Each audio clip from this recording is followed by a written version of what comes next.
Good evening, class. Ah, it's about to be Christmas. Merry Christmas. Let's make some fucking comic books, shall we?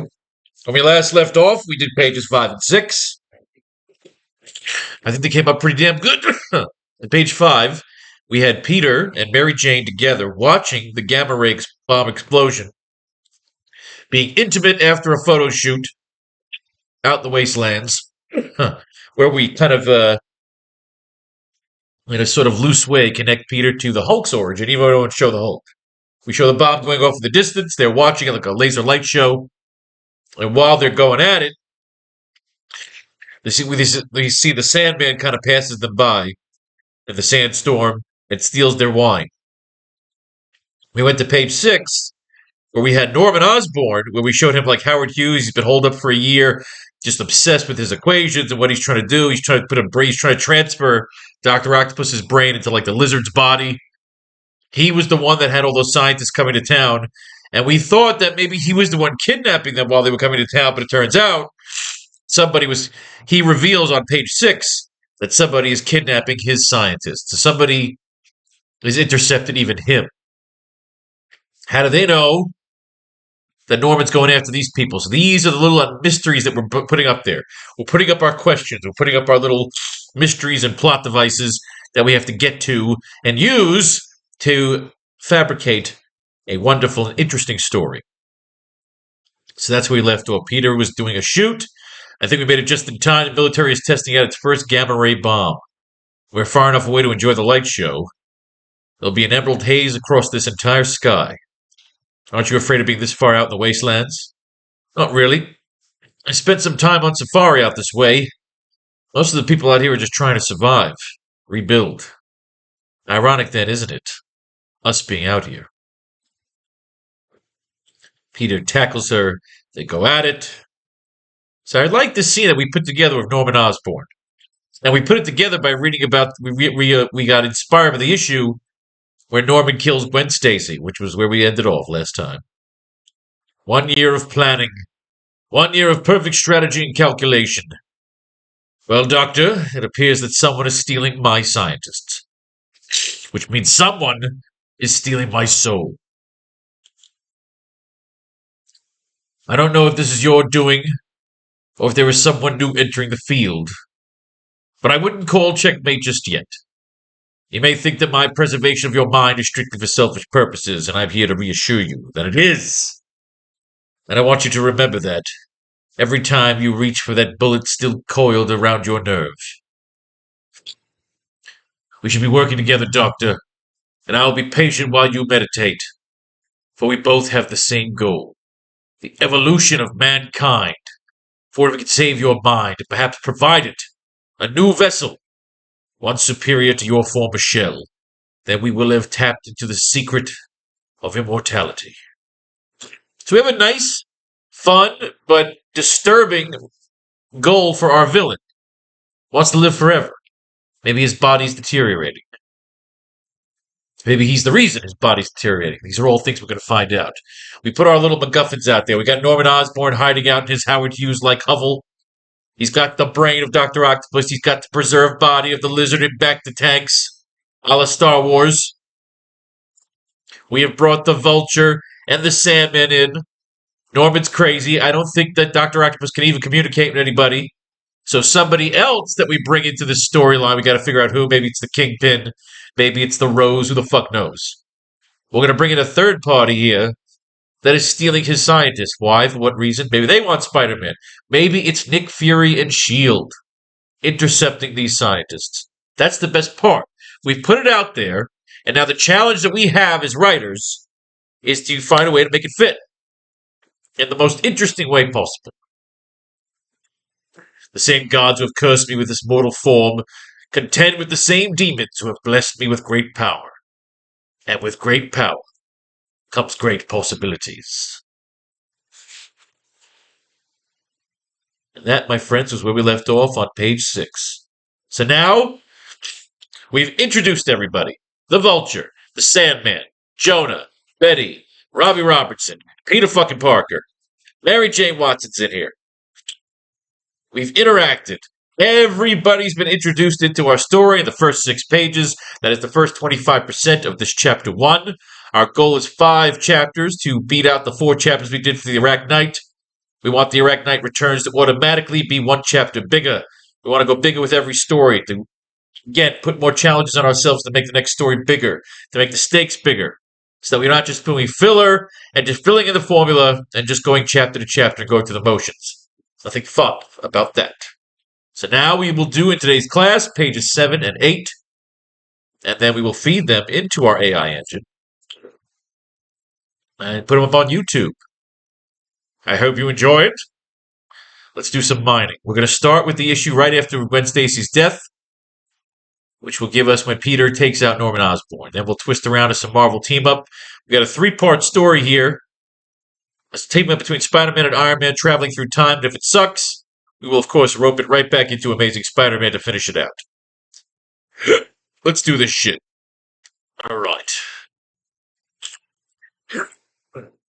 Hiccups and analogy.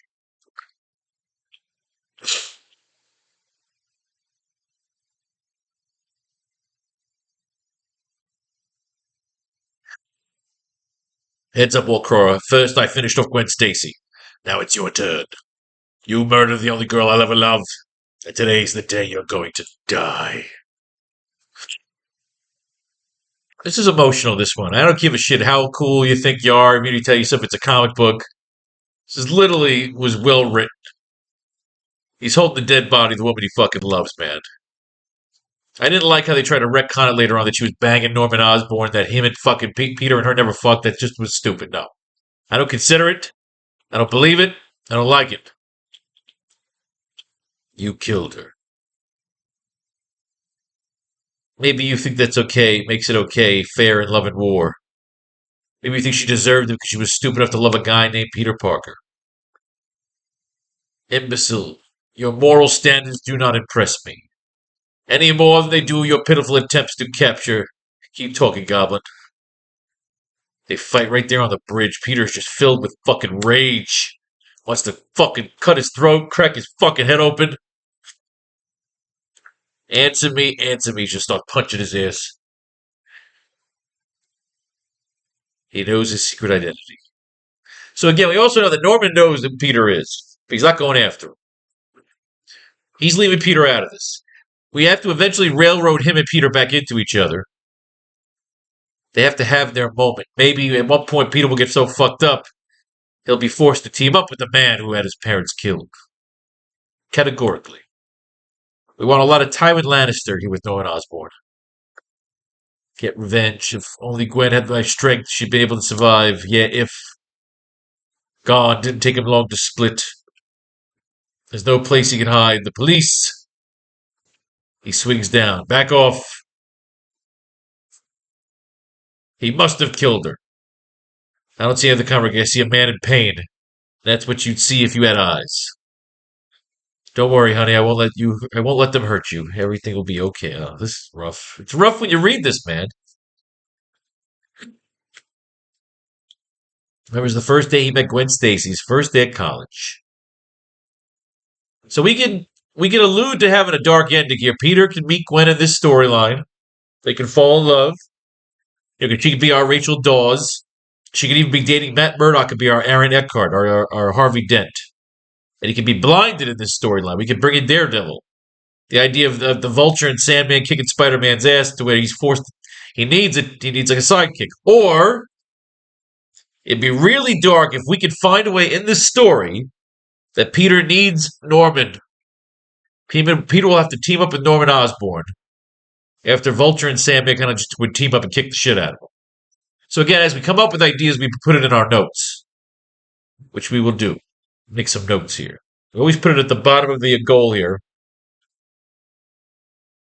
Spider-Man will be forced or even saved at some point by Norman Osborn. They will, of course, have to form an unholy alliance in order to stop the Vulture, and the Sandman. After their abilities as a tag team keep beating the shit out of Peter. Boom. We'll get to it. We're starting to build our notes. We had Norman there all holed up. Now we can bring Peter back into the fold. We can start the journey of our story. That miraculous step. Found themselves in love. Now, Commissioner Stacy's been killed off here, but we're keeping him alive so far. He's our Commissioner Gordon. The evening Gwen's father died, and Spider-Man was blamed for the death of the man he'd almost loved. Captain Stacy, who died trying to save a child. The circle of their friends.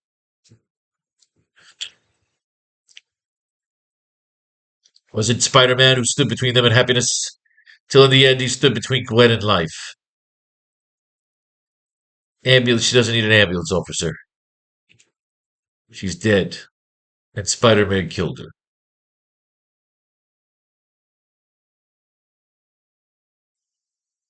I got an appointment with a friend. Hold it, punk. The sergeant said he stuff it. He threw the cops away. I like that. This is a fucking man enraged. He swings off. So I like that we're reading it here. He's just this really, there's a maniac on the loose named the Green Goblin. That he's just a slightly cracked businessman named Osborn. Norman Osborn. Father of my best friend. Yeah, how do I tell them that? He goes into the townhouse. I really believed he would be. Harry's all scared like a little wuss because Harry's having his fucking drug trips, and Peter says, go fuck yourself. I can't stand you. Leaves him there. Says, go die, you little piece of shit, spoiled brat. I'm going to fuck your father up. Gwen Stacy dead. My being here sure is, Robbie, I understand. I'll lay odds the cops have already told the press I'm responsible. As a matter of fact, they have. Never mind, I got a favor to ask. First, tell me if later. I want to know two things. One, if Norman Osborn's been seen anywhere around town in the past hour. Two, if he owns any unusual properties, warehouses, theaters, that sort of thing. So that's where he's hiding right now, one of his warehouses. He's a murderer. He's like, nope, fuck off. I'm going to hit you in the face this time with the webs. He's heading downtown to crumbling warehouse. Exactly. So we already have this. We know we have the goblin in his warehouse. He's hiding now. We got to get him out of there. At some point, he will save Peter. He will save Spider-Man's life. He'll rebuild him. They have to have their Joker and fucking Batman moment. They think they can destroy me.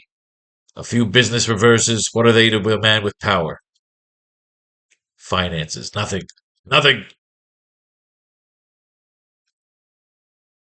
Take him from the side. Wrong, Goblin. Tonight's my game. My rules. Oh, this is the ultimate brawl. This is the issue you wanted to own as a kid, man. This was the big, most valuable one. Bargain basement toy. You get the fight. There's a big difference between a gimmick and a human life. So I do like the idea. Now, it's probably a trope that I'm sure it's been done before. The hero's got to team up with his enemy. But remember, this is the guy that fucking Spider-Man learns in the first novel ordered to hit on his folks. He hates this fucking guy. He thinks he's gone, but kind of knows that he's not gone because he never saw a body. So the idea at some point in our storyline, Spider-Man's got to get the shit kicked out of him by Vulture and Sandman, and it will be Norman Osborn that saves his life and brings him back to his lair. I like that. Okay.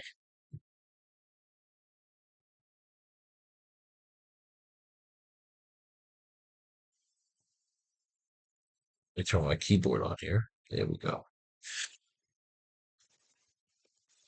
Spider-Man be left for dead or about to be wiped out.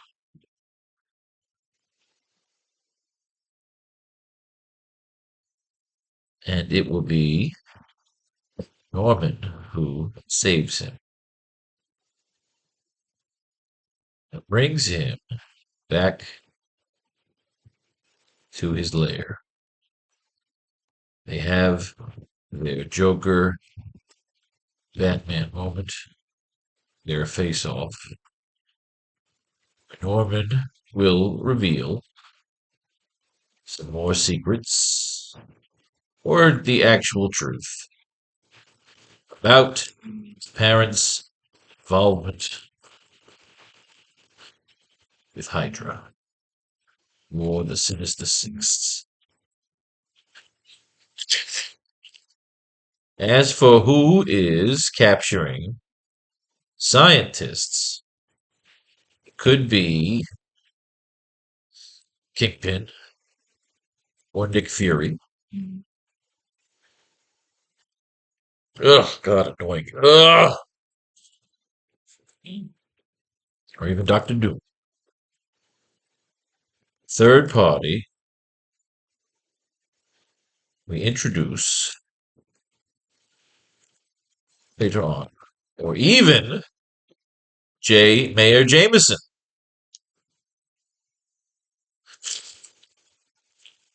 Can be the one who is hiring his own mercs to go after Spider-Man. Oh, see, we're having fun. We're weaving the onion. We're weaving the onion. So right now we're just taking notes and hopefully build these notes into our next pages or pages for later on. But it also helps us develop our personalities here. Life, you talk to me of life. Come on, go back up. A simpering, pointless girl who never did more than occupy space while I... That's it? Oh, man, he's just fucking taunting him. This is a great issue. Spider-Man just beating the fuck out of him. Just beating him good. Punching him in his fucking head. I loved her. You took her away. Filthy, worm-eating scum. Another moment I might have killed him. I might have become like him, a murderer.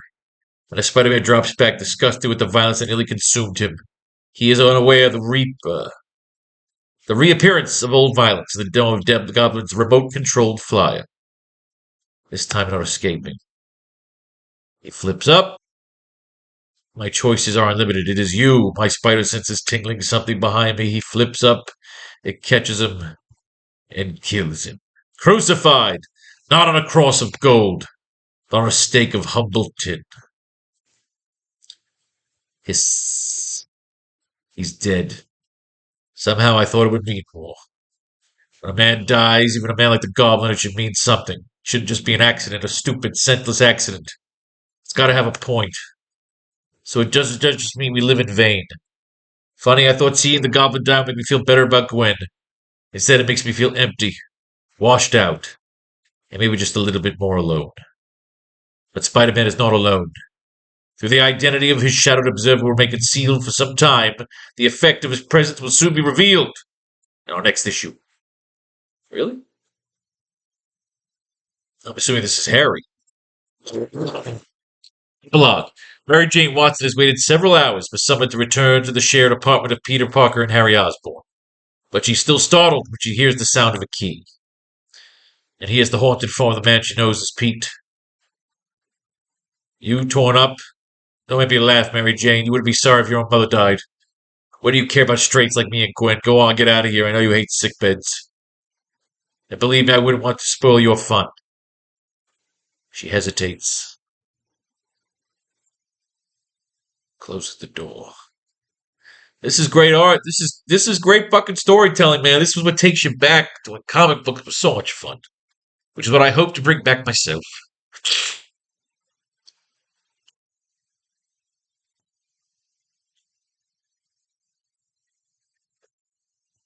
Except I can't breathe currently. All right, the man cold cage. All right. So we got some notes ideas out of that issue. But what we want to do with Spider-Man and Norman Osborn, I like the idea of the alliance. I like the idea of giving them some face time together. You know, Peter will be restrained. Norman will save him. He'll even open the restraint and say, look, come at me. Make your move, Spider-Man. Almost acknowledge that he'll kick his ass. Now, you want to keep that chess match going. And eventually they can face off again, either in this story or the next one, if the story's interesting enough. So now we bring in Luke Cage, the hero for hire. This is when they were trying to take care of the blaxploitation. The Luke Cage, the Jim Kelly, like from Return of the Dragon, or Enter the Dragon. Luke Cage was pretty badass writing. It was a great fucking story, a great TV show on Netflix. Great music, great fight scenes, just a lot of fucking, just a cool show. And Alfre Woodard was a good, oh, she's a slimy fucking politician. You just hate her, which just shows what a great actress she is. All right, but before we come here, we got some good mining out of that issue. And it's a legendary issue, it's an iconic issue. Let us do this 3-part story. And if it sucks, we go back to Amazing Spider-Man. This is a Marvel team-up, Spider-Man and Iron Man. We're trying to introduce, since this is our second story, our sequel, we didn't want to just stick with one storyline, Amazing Spider-Man, the canon. We wanted to flip around to get a different flavor of Spider-Man. This was the team-ups, which kind of, they said, served as kind of like the Tonight Show. Spider-Man being like Johnny Carson, as a guide to the lesser-loved heroes, or sometimes the heroes that everybody loves. They just want to see some good old-fashioned tag team matches. Scheduled for one fall. Well, we came from today, and this sure isn't yesterday. So offhand, I'd say we're smack dab in the middle of the tomorrow. Let's see what we got here. Spider-Man and Iron Man together. Quiet Sunday morning on New York's Park Avenue, home of urban socialites, banks, churches, and Midtown HQ of crime-fighting band of called the Avengers. And the birthplace of yet another slab of instant Marvel history. We have an earthquake going on down here. Shockwaves are keeping people right off their feet. Look at the way it's shaking. The Avengers headquarters. Cops. Everything's going down. These costume vigilantes have been treated like lords these last 2 years. And it's time we... Oh! Gone, now it's back again. What sort of crazy game is this? I know these characters had a few gimmicks up their johns. Neither have I, officer. Who said that? Am I here to play games, Eddie? So it's you. No need to be so formal, officer. We're on the same team. You know what it is? It's so interesting that Robert Downey Jr. has become so ensconced in everybody's mind as Iron Man that when you read Iron Man, you can't help but try to read it his voice. That's kind of fun that when you attach an actor like that, you know? Why don't you do everybody else a favor and call me Iron Man? So that's the fun part about reading comics. You're casting it yourself, and there's no better cast than RDJ. So that's what you kind of picture when you see Iron Man in a story. I don't really see Tom Holland so much. I like Tom Holland. Just like every jealous idiot, you kind of see somebody else's Spider-Man.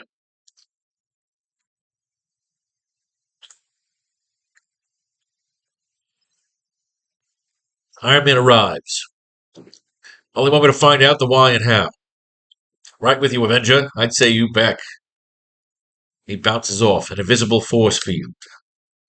Meanwhile, not very far away, the second member of our play's cast makes a morose entrance.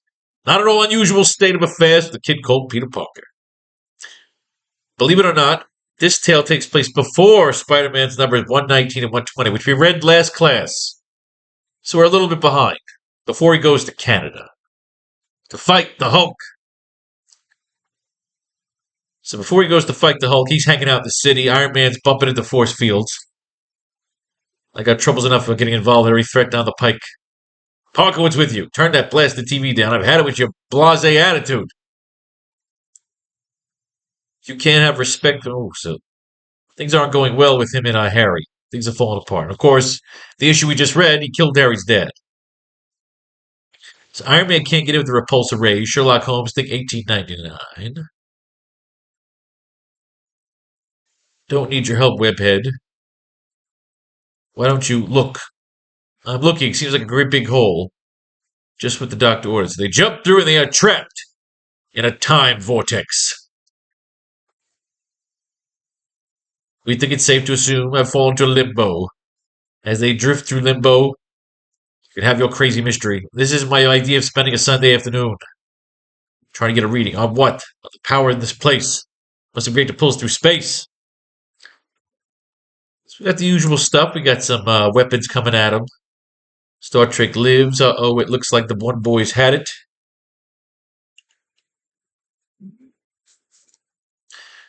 You could stay and crack jokes, but I believe it's self-defense. So where do we take this? Right now we have a team up, but we need to get to our next scene.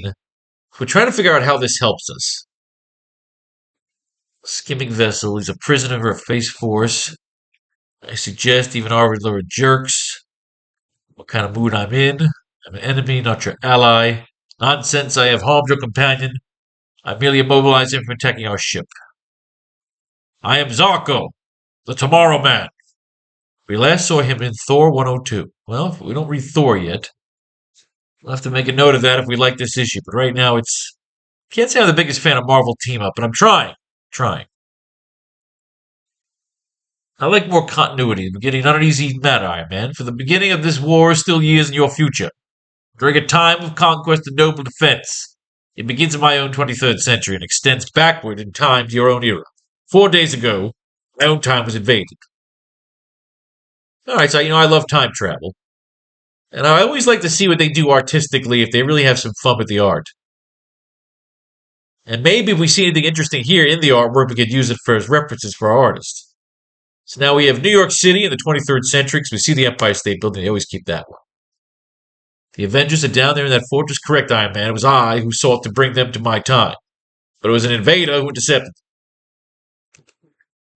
These are the gods, too well trained. Alright, so these guys are out there to do some flying around, whip some fucking asses. Supposed to shout at me, the guy can get killed. Excuse me, gents, let's get down to the cases. Lesson 1, it is rude to try and kill someone. Brace the door with your webbing. So we got that Spider-Man and Iron Man going around here. They're in the future. Got some ass kipping going on here. Intimate plan, design. We got the guys on the scooter bikes. Every now and then when you see something cool in terms of art, something we can use for reference. These are kind of cheesy looking, but we got some sky bikes. We can do some sky bike chases. When do you know it worked? Don't you just love it when things go your way? You're not fooling anyone, Spider-Man. You're as nervous as I am, but you don't want to admit it. Correction, intruder, you will go no further. Your body, you are not a construct. You are flesh, not steel. This is sacrilege. You are a cyborg. Alright, we got cyborgs. Ugh. Alright, so these guys are fighting. I mean, this is Jerry Conway, so I'm kind of was expecting some better writing. Maybe he was just kind of throwing this fucking shit together. Iron Man looked kind of stupid. Who's the artist on this? The now silent Citadel. Maybe Zarko is a bad guy. Stormwatch, the storm broken and diffused. This time it'll be Zarko who controls their usage. Zarko will control all. Alright, so we still have them in an airlock. It's a very slow story. Soon the Forgotten Step there we see the... So maybe all the Avengers have been kidnapped, even Jarvis. Who's in the Avengers during this 1973-74? Got Vision, Black Panther. Again, we're mining. We're trying to find something that makes 7 and our goal is page 7 and 8. We've left Spider-Man is now coming back. He's had his photo shoot. We've introduced him with Mary Jane. Showing Norman Osborn in his little hole. We got an idea for trying to figure out a way to get Peter get his ass kicked so that Norman Osborn has to save his life. Could even be the end of this issue. Peter wakes up in Norman Osborn's Norman's lair. An arrogant fool. Ah, Kang the Conqueror. Lesser men have fainted as mentioned, but my friend, you shall die at the hands of Kang the Conqueror. Sleep, you fools. When you wake, you'll be slaves in the conquering army of Kang. But Zarko will stand supreme. We blew it all right. The only question is, what do we do now? Paralyzed the neck down, and now this. We can't answer that until next issue. In a story we call Crisis in 1973. Oh, good God. I gotta be honest, I can't say I'm a fan. We're 10 issues in. And again, we'll keep trying, but at some point you might just start, when the stories just aren't interesting and you feel like this feels like filler. Like at some point you're doing a cash grab. But I read an interesting article about Spider-Man Team-Up and that the purpose it was going to serve. And again, it gave me this idea of trying to use it as our second idea of story mining. But as of right now, I'm not getting anything from it. But we'll keep trying. But if anything, if it gets to be shit, and we just kind of rip through it fast and just kind of use it as a way of just kind of a museum, a gallery of Spider-Man art, even if the art gives us an idea. But as of right now, a good idea for the end of this issue that we've gotten to is the idea that after getting his ass kicked, Spider-Man wakes up in Norman Osborn's lair. So we have to get him by the end of the story to Osborn's lair. By finishing the first 6 pages, we are 25% done with the first chapter of the story. After we do 7 and 8 tonight, we'll be a third of the way done.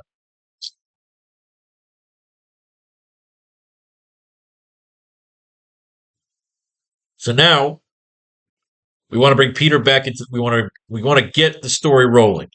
We spent the first 25%, the first quarter of the story, introducing the main characters. Now we got to get them together. We got to get them fighting. So what we need here is Peter coming into the Bugle. Peter meeting back up with Uncle Ben.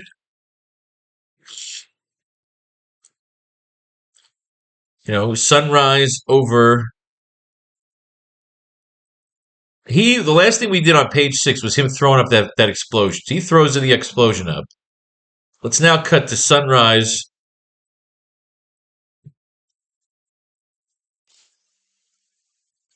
Cut to sunrise over Empire City. I always want to stress Empire City, the beauty of this futuristic steampunk New York,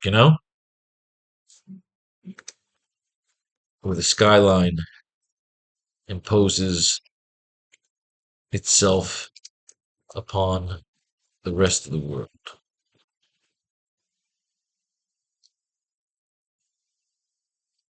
We'll throw a little narrative on there.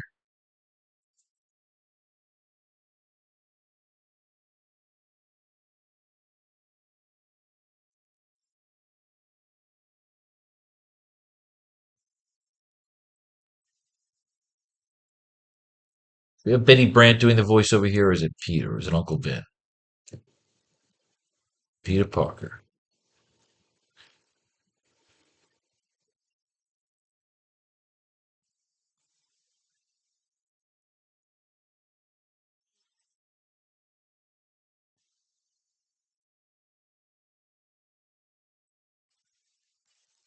After a year of costume adventure.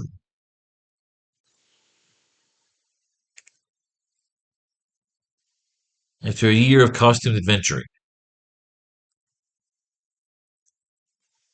Still never tired.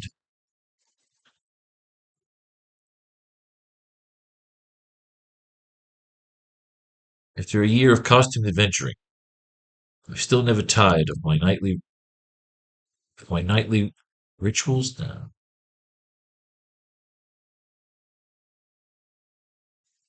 My nocturnal rituals.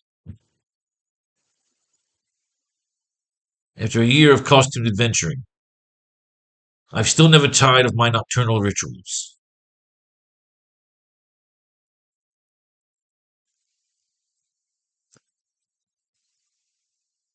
Whereupon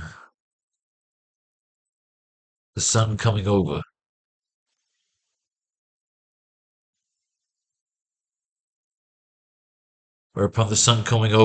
at the start of a new day,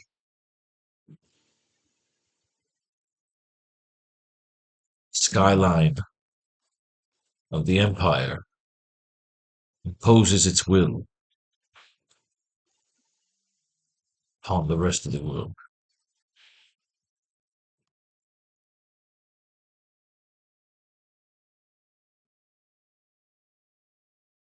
After a year of costumed adventuring, I've still never tired of my nocturnal rituals, whereupon the sun coming over at the start of a new day, the skyline of the Empire imposes its will upon the rest of the world.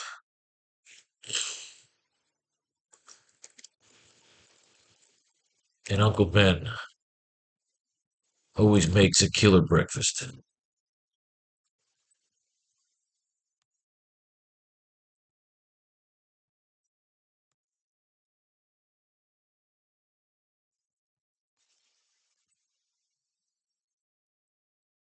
We cut to the rooftop loft of Peter Parker,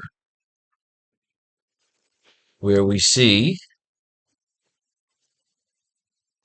the opening that glares and gazes upon the skyline of Empire City.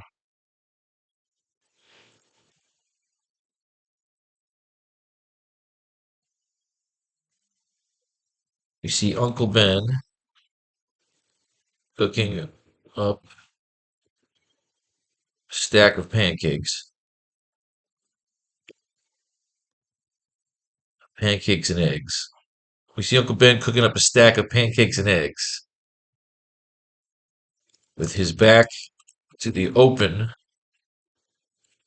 air bedroom and canopy of Peter's loft.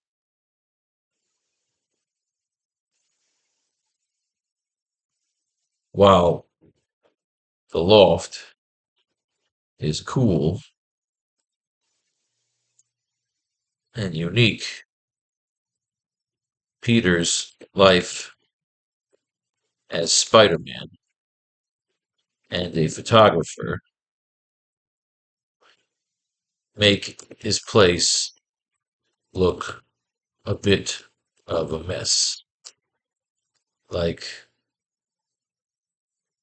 what was it, Felix and Oscar? Like Oscar from The Odd Couple. Peter should be a little bit messy. Sort of like a messy James Bond. And Uncle Ben always makes a killer breakfast. All right, so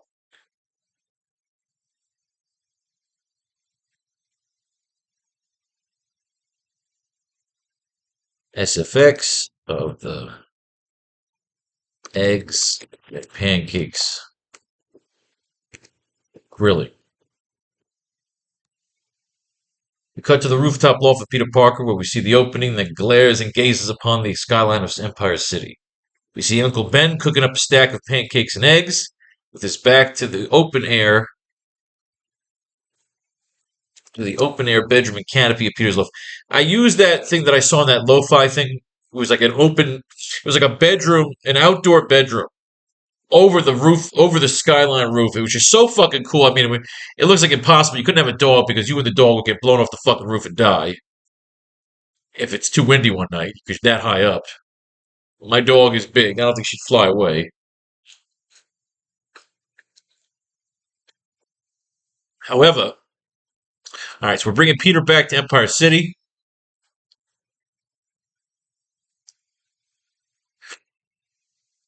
SFX of the eggs and pancakes grilling.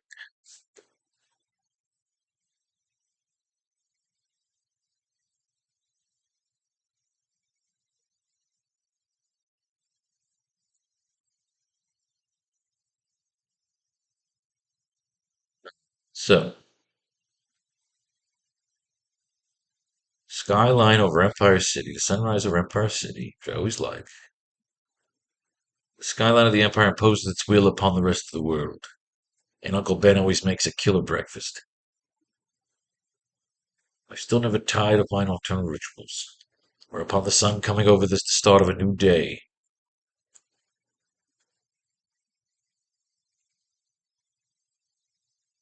Whereupon the sun coming over at the start of a new day marks the end of my watch. Marks the end of my watch. The skyline of the Empire imposed its will upon the rest of the world.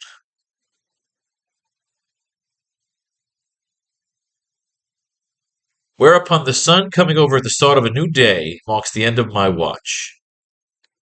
Then, thus, the skyline of the Empire imposes its will upon the rest of the world. And Uncle Ben always makes a killer breakfast. So we can actually put this line here.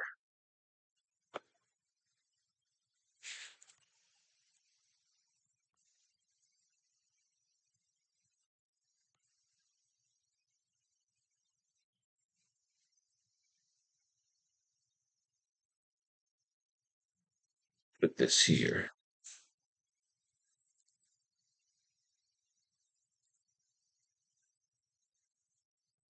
Uncle Ben always makes a killer breakfast. All right, good, perfect.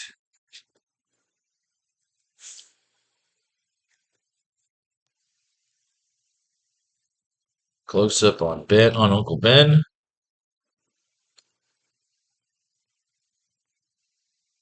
Chugging a large mug of coffee.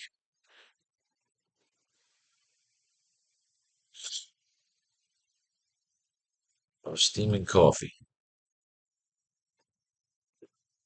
while flipping pancakes. SFX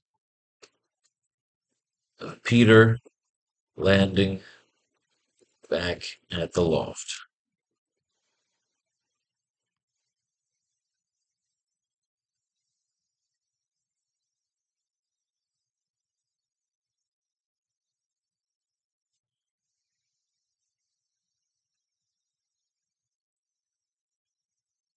Close up on Uncle Ben chugging a large mug of steaming coffee while flipping pancakes. SFX of Peter landing back at the loft.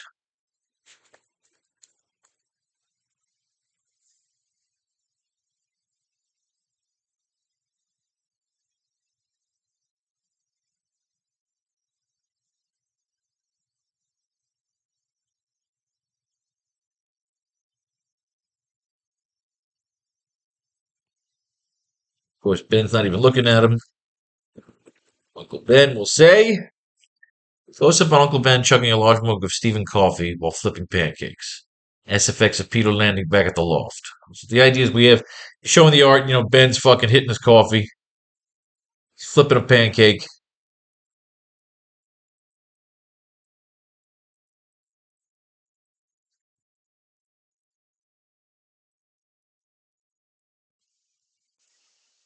You're too late. There's none left.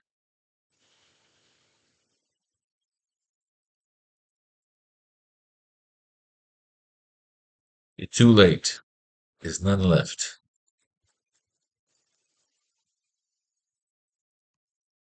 And I guess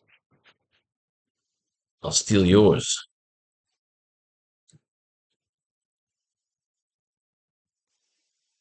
Ben, that was the shoot.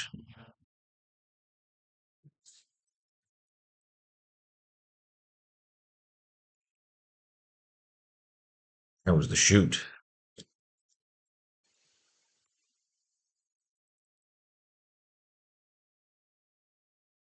Joseph and Uncle Ben chugging a large mug of steaming coffee while flipping pancakes. SFX of Peter landing back at the loft. Always underline your FX.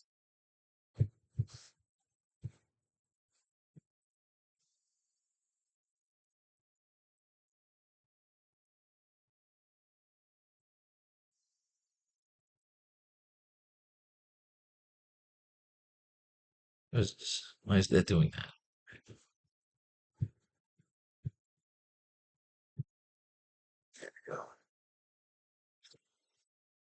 Oscar from the old couple.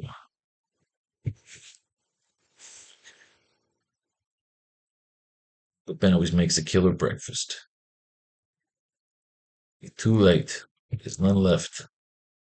I guess I'll steal yours. That was the shoot.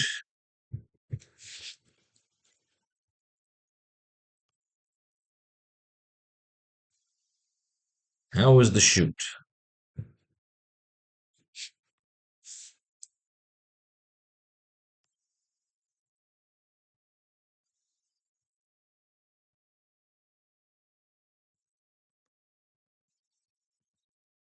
Peter falls back onto the couch.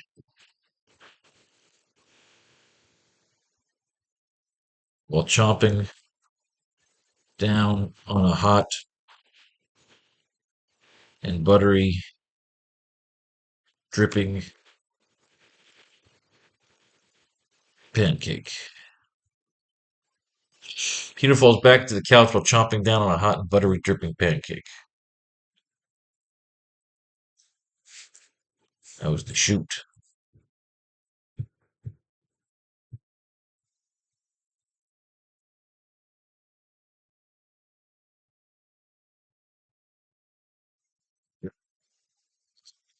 Well, we didn't find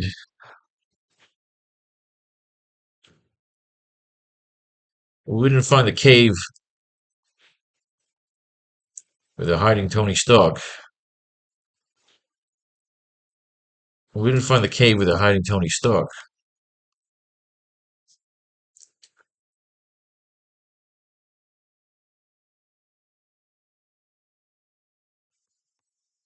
Mary Jane did a fine spread. Well, we didn't find the cave where they're hiding Tony Stark. Mary Jane did a fine spread out in the desert.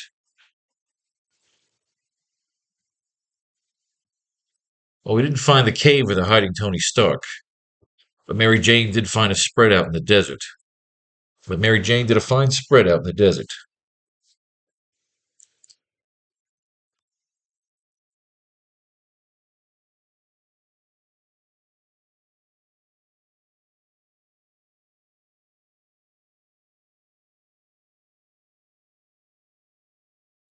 Mary Jane did a fine spread out in the desert. My spider sense is still tingling.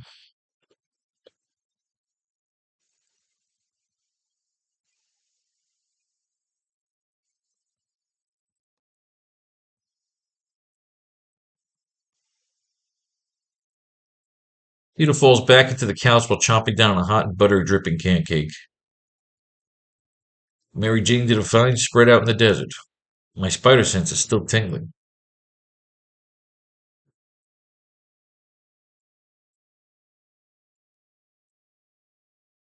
So I kind of like it's very misogynistic, which I like. Well, we didn't find the cave where they're hiding Tony Stark, but Mary Jane did a fine spread out in the desert. My spider sense is still tingling. What I miss here?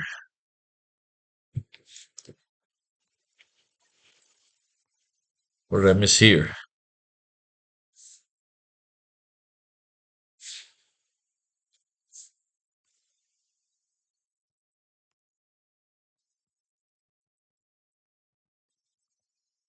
Uncle Ben walks over with a large tray of pancakes. I like pancakes. They're just abundant in this scene. Ben walks over with a large tray of pancakes, clutching his coffee.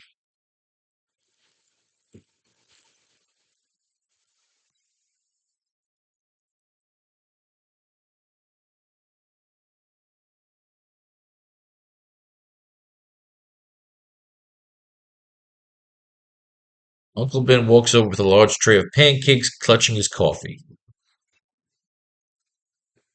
He says, he's getting Peter caught up. Let's get caught up to the fucking plot here. What did I miss here? Trouble's brewing. Trouble, kid.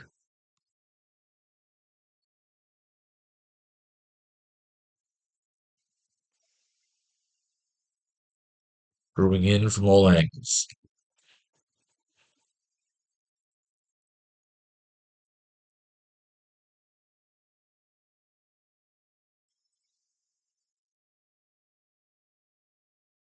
I actually want to do a little comical thing here. We're gonna throw away that Anakin Skywalker line, like the sand line.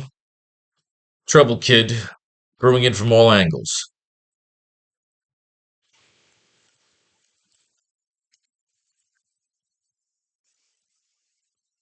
I've been in touch with the commissioner.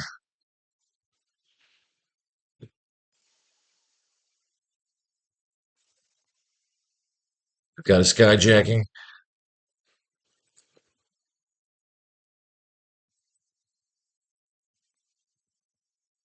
Got a skyjacking. Missing scientists. We've got a skyjacking. Missing scientists.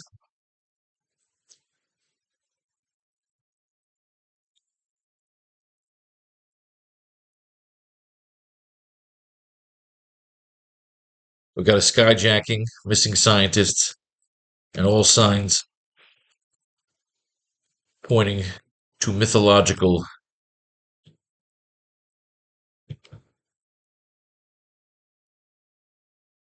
I've been in touch with the commissioner. We've got a skyjacking, missing scientists, and all signs pointing to mythological.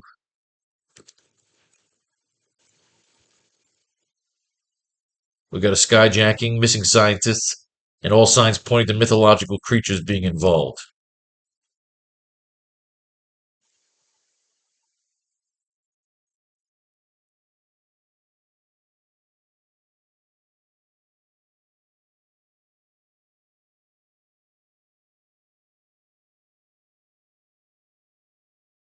In touch with the commissioner.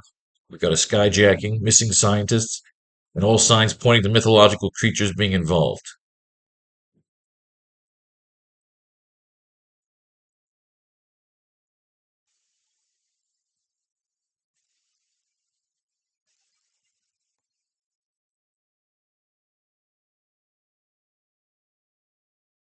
Meeting old friends.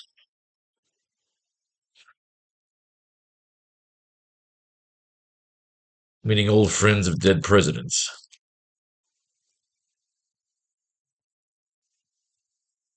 Meeting old friends of dead precedents. Sinister Six.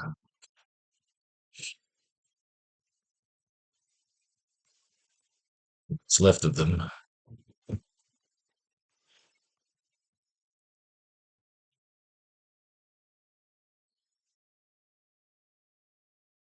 Meeting old friends of dead presidents. The Sinister Six.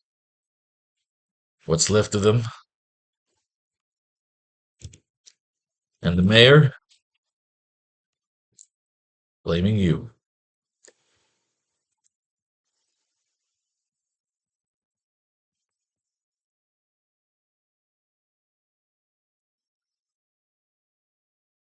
I like that.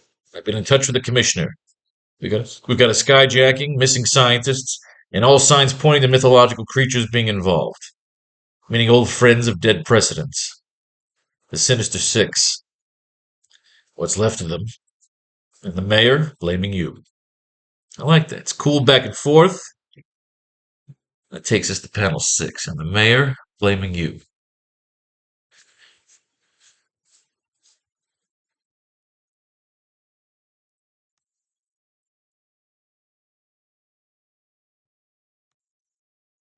Close up on Peter sucking down his coffee.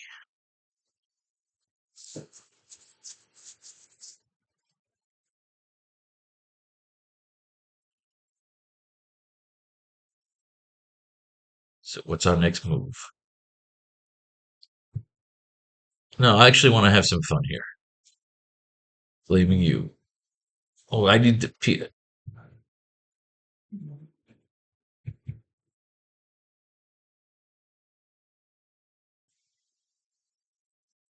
Blaming you. Close up on Peter sucking down his coffee.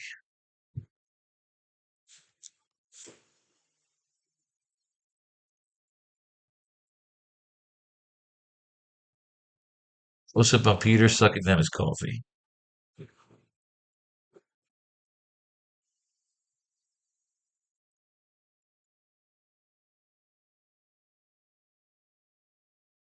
Now, when Peter's back here, he should still have his suit on with his mask off. Let's get that detail in there. I don't want him in his street clothes.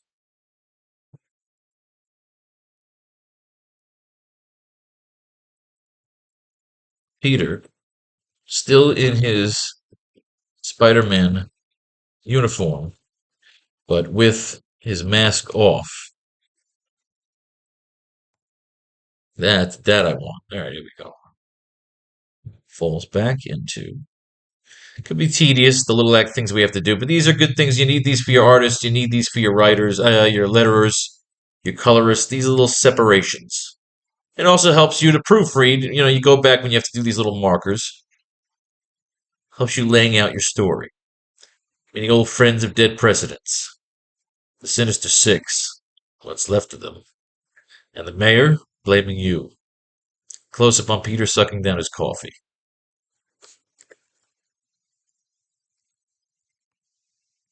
So now we figure out our next move.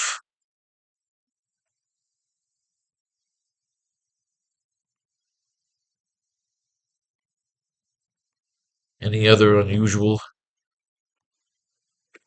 activity? Any other unusual activity around the edges of the empire?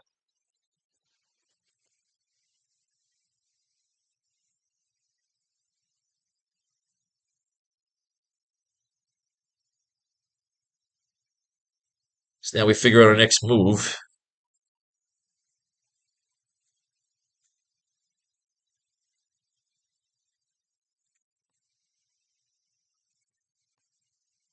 part of the field. So now we figure out our next move, what part of the field, to begin our quest.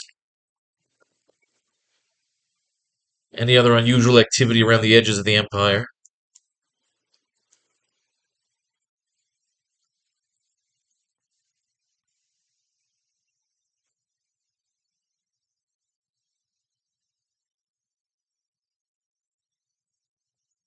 Normally,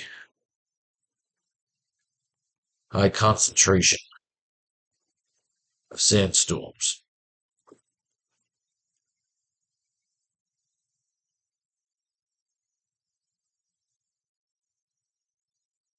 Spontaneous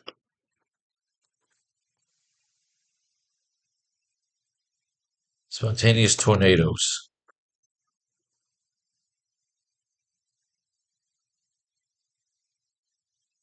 Spontaneous tornadoes erupting out of the catacombs.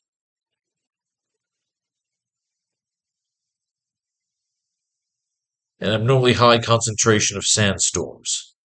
Spontaneous tornadoes erupting out of the catacombs.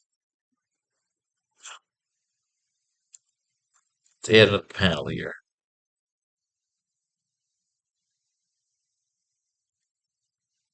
Peter stares off into the sunrise over the Empire cityscape in the distance among him.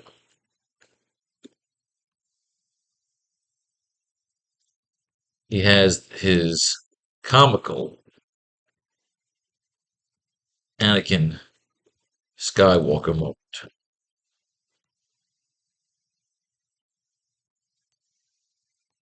As he sips his coffee and ponders his oncoming adventure.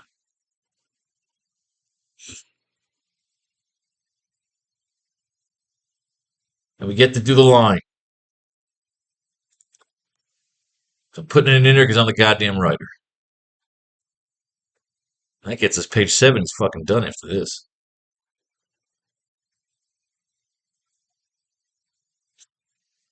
Sand. Hate fucking sand.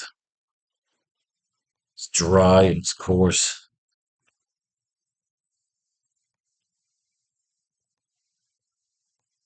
Gets everywhere. Sand.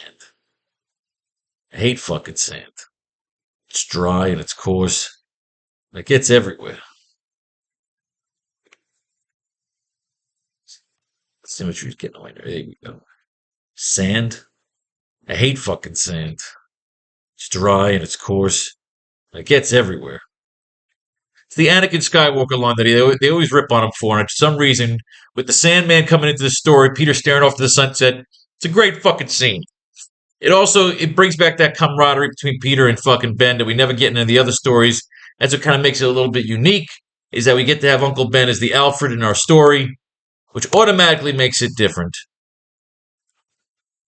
than every other Spider-Man story. They always kill Ben. We keep Ben alive. But I never really killed Aunt May. She just wasn't in the story. You know what I mean?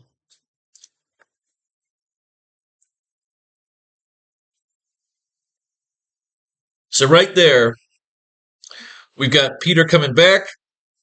We get a really cool moment between him and Uncle Ben. We've got skyjacking already have taken place. We've got the Sandman. We've got Norman Osborn. We brought them all in. Now we've got to get to the mission, the meetups. How do we get all of our heroes and villains to start interacting?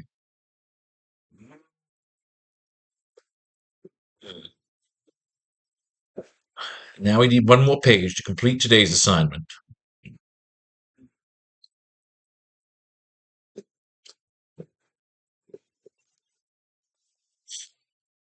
It's officially Christmas. Christmas on the Isthmus. Now we've got our notes here, but we don't have Spider-Man getting saved by Norman just yet. So let's see what we get out of this next one. as Spider-Man and the Human Torch. Where are we here? We're in August here, August 1973. So we're 2 months behind here. Let's get caught up. Time bomb. Girl, she is a time bomb, gonna step you out. The place, the headquarters of an invader from the 41st century. Kang the Conqueror. The situation is perilous. Alright, so we got Zarko here. Spider-Man and Iron Man are laid out. Hoping to stop me, Kang. Soon the weapons I need to conquer, not only my time will be yours, but mine. Back to the era of the great wars of the 23rd century. Capsules of my own speeding back in time, where they will strike and emit a form of chronal radiation. Oh, good God. Changing massive seagoing vessels into water-logged anachronisms, transforming sophisticated societies into primitive anarchies, in effect reversing the progress of time, turning it back upon itself like a damned river. Within hours of their landing, my capsules will have returned to the 20th century, to the Stone Age. We're just gonna stop making everybody stupid and fucking assholes? Make everybody horny fucks? They always go back to the 20th century as the age of nuclear terror. That is the age I shall plunder. It's coincidental. A weapons depot in western northern Africa. At last you see the point, you blundering idiot! Interesting. Called Kang a blundering idiot? So Spider-Man and Iron Man are waking the fuck up here. The power plant, he can't move. Kills any plans for an instant comeback. I can't handle these clowns alone. Zarko and Kang. The Avengers locked up tighter than political prisoners in Siberia. The time portal. Spider-Man is looking to free the Avengers. They're in some other fucking year here. How to set the destination on this gadget. The meter. And it's just the moment I needed. February 14th, 1973. As mentioned last issue, the events in this story take place before the current Spider-Man. They want to keep reminding you this is an old story. Before he goes to Montreal. The deep winters of Montreal. So we're still behind here. End up in New York Harbor. So he goes back in time. He's trying to go back in time. Kang is all fucking pissed off. The span of 15 centuries, everyone's getting shot with fucking baboons. It can't be, not you. We're all going down. He's like, where the fuck am I? Am I in the future? Am I in the past? Johnny Storm? What are you doing in Reed's lab? Sounds like you had a story to tell, pals. They were trying to get him a little fucking throwaway here, too. Oh, so look, we have them having a cup of coffee here and they're having a cup of coffee in the story. If I try to help out Iron Man when the Avengers disappear, we wouldn't be in this mess. Just how we got to the future in the first place. Zarko poses your benefactor and sent you after Kang. Ay. Ben, Rita, Medusa are off looking for Agatha Harkness. Oh, remember, we're not up to that. I'm not up to that. I'm reading Fantastic Four, but I'm still in 1970. Trying to get caught up. I'm trying to read a year a day, but it's hard sometimes. I just finished 1969 today, so now I'm reading the Fantastic Four circa 1970. This is 3 years ahead, but eventually at some point they introduce Agatha Harkness. Somehow I was hoping it would be just you. I'm tired of us running around getting involved in private feuds. We find a way to stop Zarko and Kang. It's just you and me, friend. So stay home. I'm heading for the bomb that's aimed at Japan. After that, alright, you've made your point. I'll take that capsule that's due to land in South America. Alright, so all these little stupid capsules are going to be landing, and they're going to make everybody into nuclear fucking primitive idiots. So the torch is going to help out. The stunned Human Torch stares, a less than subtle transformation occurs as within the space of several seconds, the trappings of the present fall away to be replaced by the reflected images of the past. People are getting aggressive. The time-space continuum is fucking up. The torch has got to come in and save the day. Into a samurai warrior. Inu Neko Mimashupa. Torch gives him a little full Nelson action. Gets flipped over his head. Cracks the guy in the face. Punches him into a fucking pipe. Power bombs him through a fucking table. The capsule's radiation is beginning to affect me. I can't torch up anymore. A jet heading south to Venezuela. Heading for Maduro. So Spider-Man's in Venezuela? Does he get to hang out? Venezuelan women are fucking gorgeous. If you ever get a chance to see them. I know Paso, he's being attacked by time people. People are out of time. There's different warriors fighting in different places. They got to stop the space-time continuum. Oh my god, what's going to happen next? Are they going to try and fight with fucking Mortal Kombat? The friendly skies. Don't congratulate yourself yet, Matchhead. If only I could remember where. One more capsule's untouched. They got to get it. They pussed out the old World War II fucking plane. The boomerang effect. The torch can fly. They got to jump out of the fucking plane. We're trying to hopefully get some ideas here. Something we could use to put together page 8.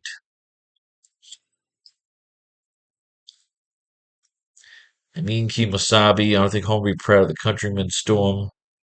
We're not the Cyclops. So they're fighting in the Odyssey. There we go. They're fighting the ancient Greeks. Pleasantly then your flame. I remember now it was the radiation that seemed familiar. It's the same kind of forces the negative zone surrounding the Great Refuge. The hidden home of the group of paranormals called the Inhumans.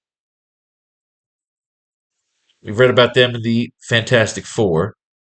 An ex-girl of mine's there. Holy shit, that's a spoiler alert, because I'm still 3 years behind. That means Crystal eventually is going to dump the Human fucking Torch. That's what happens when you're not caught up.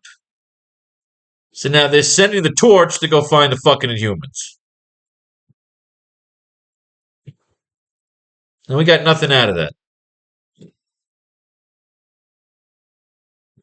The most long-awaited battle in the history of comicdom.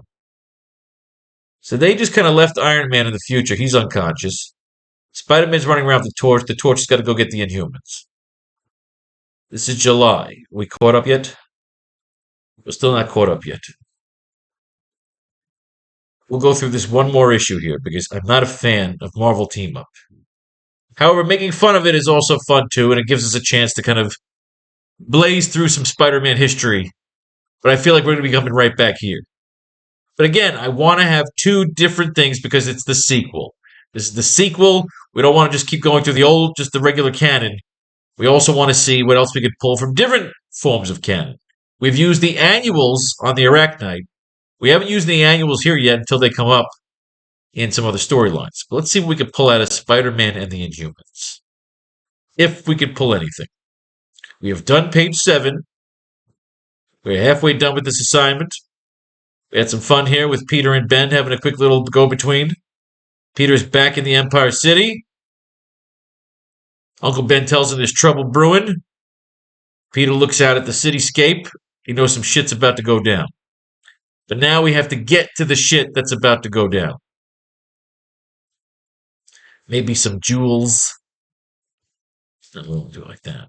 We gotta do panel for panel. All right, they're not giving me this big panel? Okay.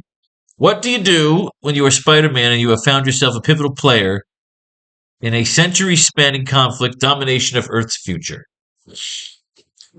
You've gained possession of a device that might just be the key to winning the whole mess if you knew how to work it, which you don't.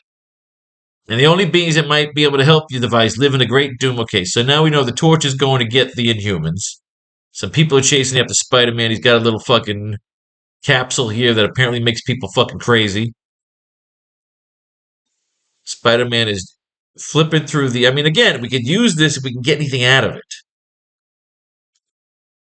So Spider-Man... Alright, so again, this could be something we could use. The Great Refuge. Which, again, in our universe, we've destroyed most of America. Empire City is kind of like the city hovering above America. Norman wanted to fucking turn the city into like a flying fucking floating city. Starting with his own Oscorp Tower. So we can use the Great Refuge. If we can figure out a way to bring it into our story. The Great Refuge, home of the Inhumans, which is kind of cool. We see the way that Spider-Man gets around and gets to see all this cool shit in the universe. He's been into space. Spider's hands begin tingling furiously. It wasn't a 500-mile walk to the nearest bus stop. I'd be tempted to chuck the whole thing and go home. Alright, so people are coming after him. Thunk, he gets hit in the fucking head. Somebody catches him. He comes to. The chatter of human voices. Arise, Spider-Man, for you are the presence of the supreme monarch, Black Bolt.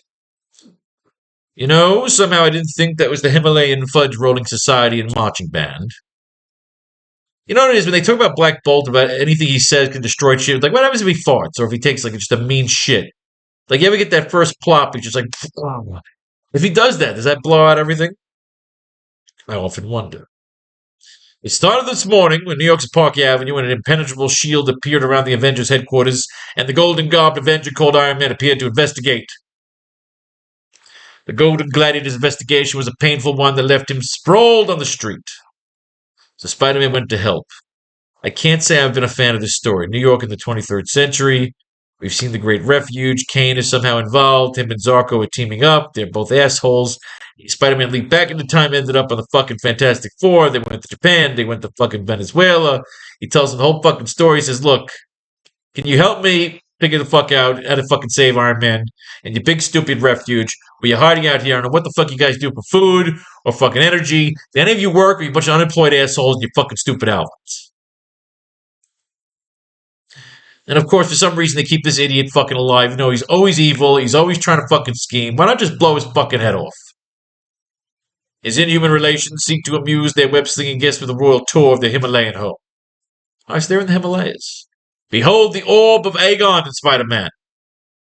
That which sustains the negative zone that protects our city from the polluting atmosphere outside is the pride of my people.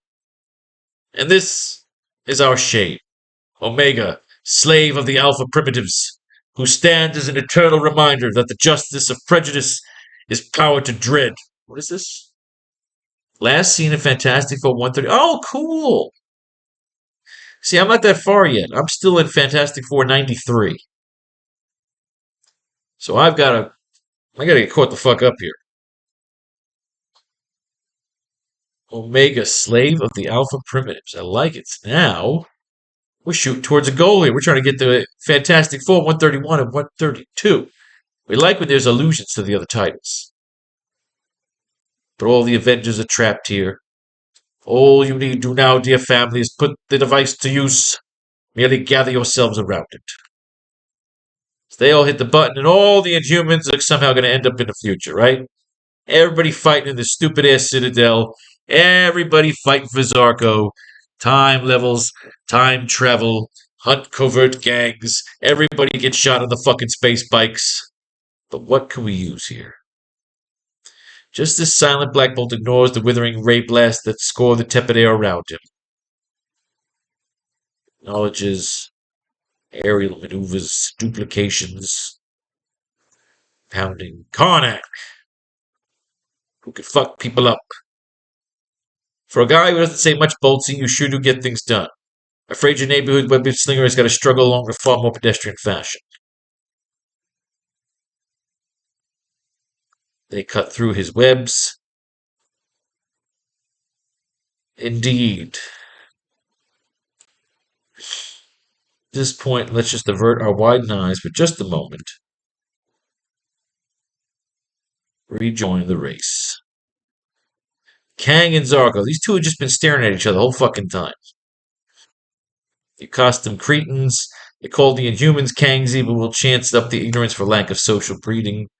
Found new companions, the hoof of Gorgon shell. Who are you to blame? I will not be defeated. All save one. Black Bolt says, ah, and fucks everybody up. Freeze all the Avengers are free. Everybody's free. Scarlet Witch, Vision, the whole fucking gang is here. Spidey's like, I ain't sticking around. I'm gonna whip the fuck you up, Zargo. You're an asshole. Let's beat the shit out of you. Can we just kill this fucking guy? Can we just kill Kang already? The costume's empty. We're battling a puppet.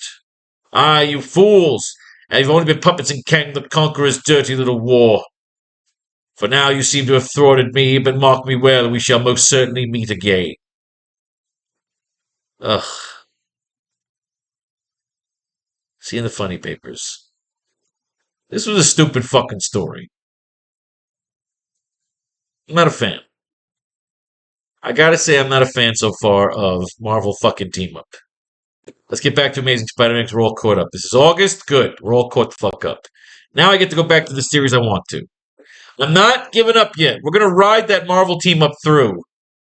Because at some point, something from there should help us. Or I wouldn't even put it in a fucking syllabus.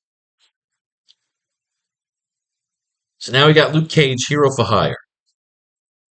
Spider-Man will be forced or even saved at some point by Norman Osborn. Not saved yet.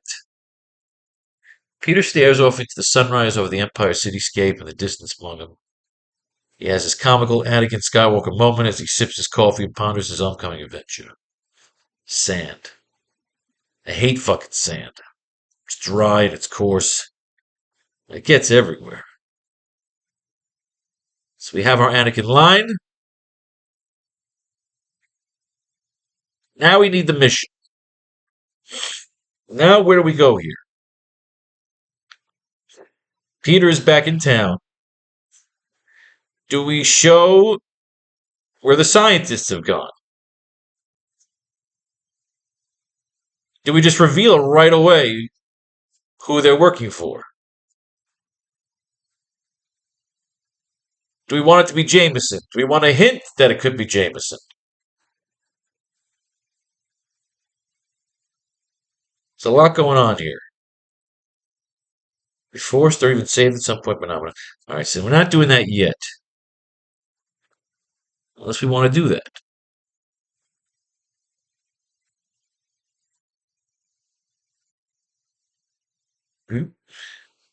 Not there.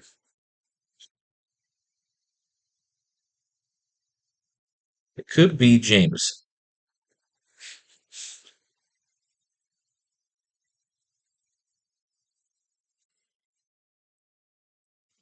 So we have Peter showing up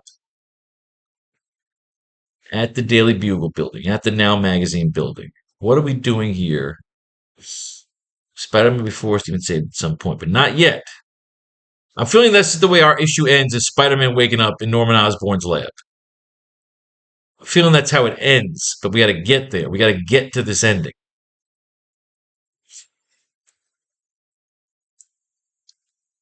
Let's find another issue, because we didn't get anything out of Team Up. I got nothing out of there. Let's see if we get something out of the Luke Cage issue here. Let's restart it. You want to be starting something, got to be starting something. Be starting something, got to be starting something. All right, here we go.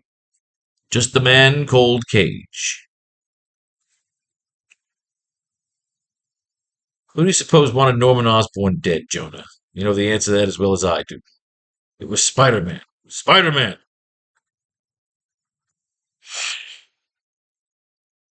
Several of the Green Goblin's explosives, pumpkins.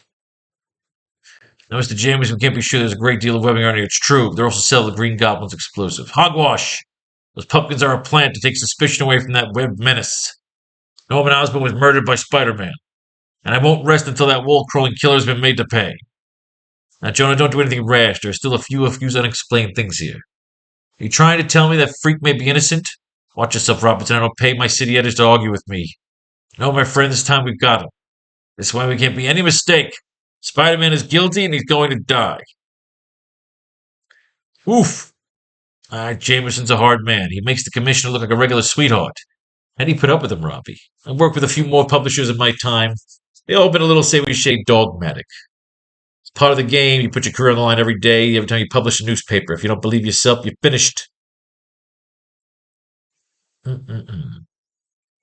Maybe so. He's taking the law into his own hands. He better have a good attorney. Somebody moved Osborn's body before we arrived. We find out this is Harry, right? And until we find out who's responsible, we can't be sure Spider-Man's even involved. He's involved, my friend. Don't delude yourself. Spider-Man was responsible for the Green Goblin's death, but some things you'll never know. Who would care if a known villain such as the Goblin was eliminated? Answer, no one. But Norman Osborn. His death will start a public outcry for justice. Revenge. If I hadn't removed the Goblin's costume, all this would be over. Now it's only the beginning, and the death of Spider-Man will be its end. Meanwhile, other minds are concentrating on that end as well. One mind in particular concerns us, the labyrinth brain of J. Jonah Jameson. who even now broods on the death of his friend and fellow financier and ponders a way to remove the threat of Spider-Man. Hero for hire. So maybe we bring in now. We show maybe one of these guys is working for Mayor Jameson,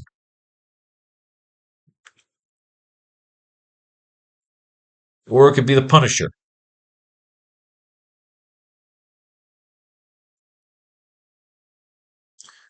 Hero for hire.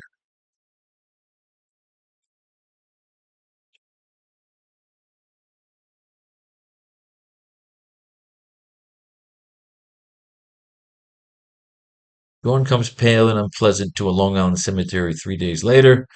Oh, this is the service of Gwen Stacy. Yes, the funeral for Gwen. Very sad. She was so young, Peter. Why do fools like me live on with someone with a whole life ahead of her?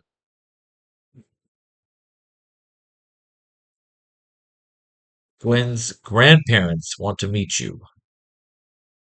You and she were so close. She always liked you. There was never anything between the two of us, capiche?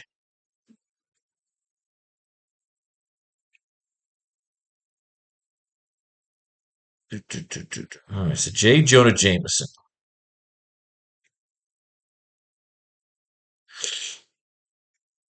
Peter's this. Okay, so we got Jameson coming in here. He hires Luke Cage to go after Spider-Man. All right, so this is where we're coming into.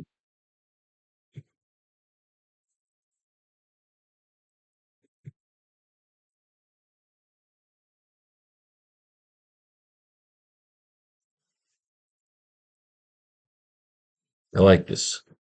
Almost as if staring back across at Peter from his own high perch,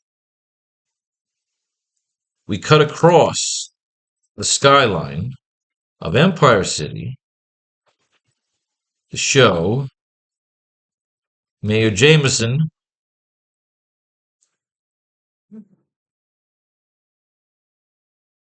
cut across the skyline of Empire City to show Mayor Jameson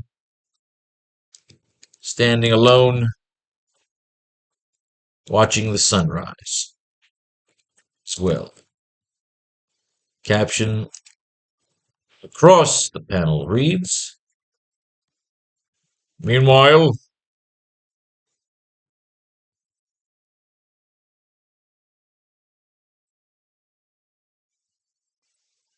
across the vast skyline of the Empire.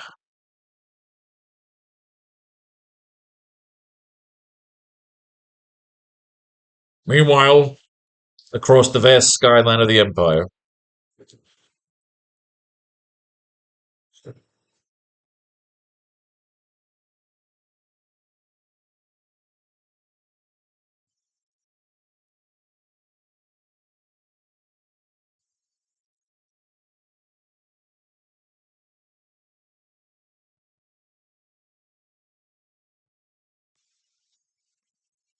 See Mayor Jameson pull out a remote from his trench coat, which shuts down the drones that are hovering around his office, his rooftop office, his rooftop terrace, his rooftop office, office balcony.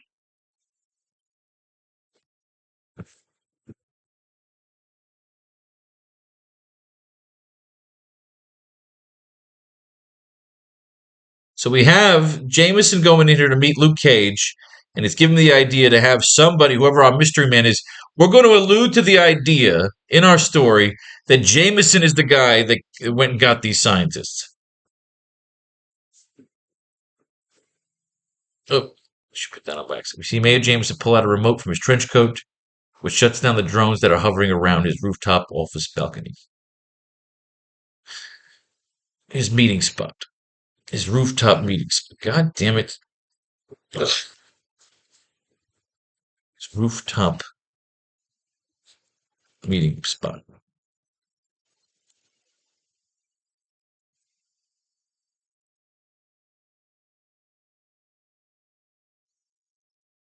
SFX of the drones shutting down.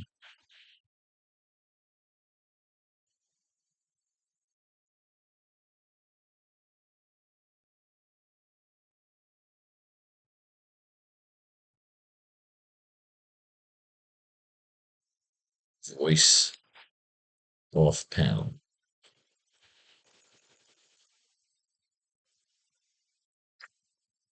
Morning.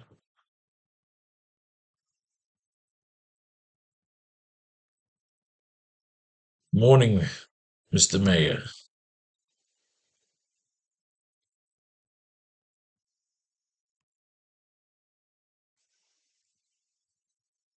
Hope you had a fine breakfast.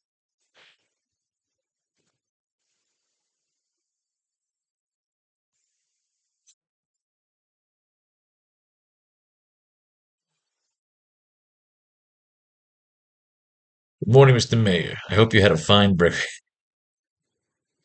Shoot, fucking snake. Oh, I'm gonna fucking break this stupid thing.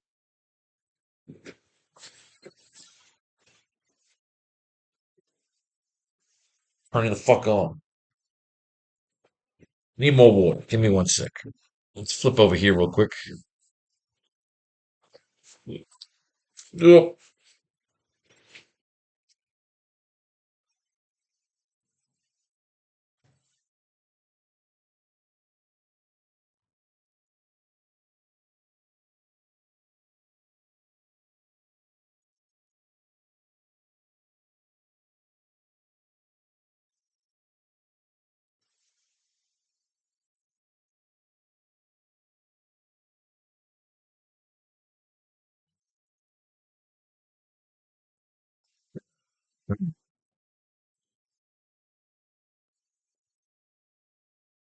where are we? We are here. All right.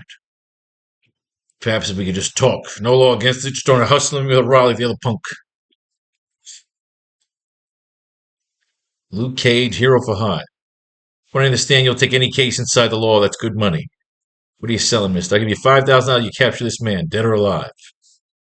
It's perfect. See how coincidence comes in? Good morning, Mr. Mayor. I hope you had a fine breakfast.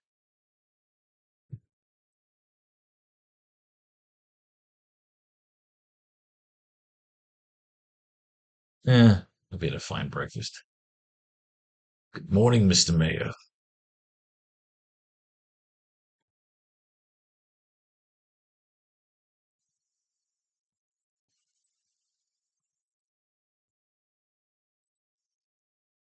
I like the line just because Peter's having breakfast on the other side.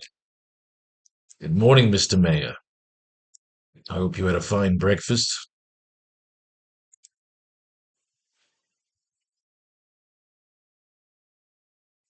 JJJ.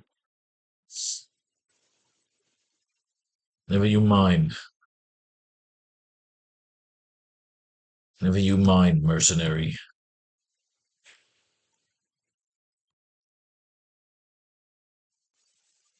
Do you have anything to do?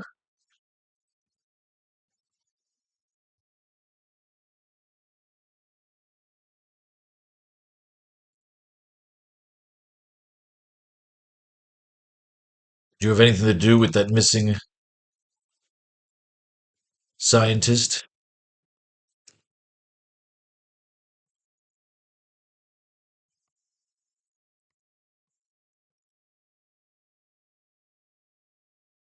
Mystery man. Which one? So many minds. So many minds gone missing. So many minds gone missing.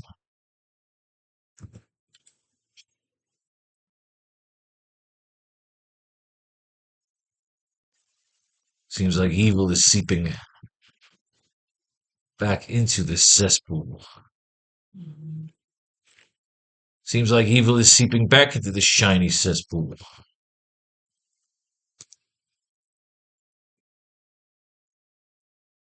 Which one? So many minds gone missing. Seems like evil is seeping back into this shiny cesspool.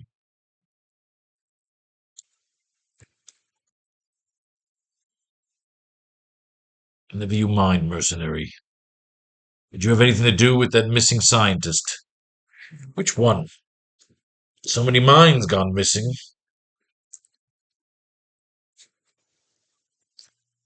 On their way to the Empire. Seems like evil is seeping back into this shiny cesspool.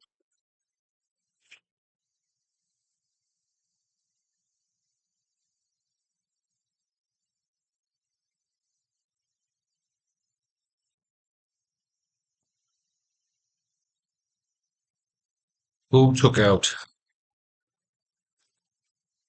Dr. Harrow?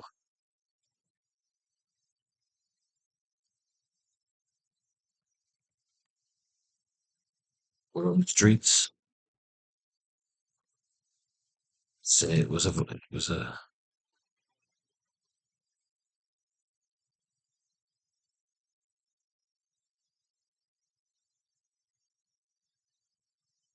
We're in the street says it was a winged demon. Winged demon. A vulture.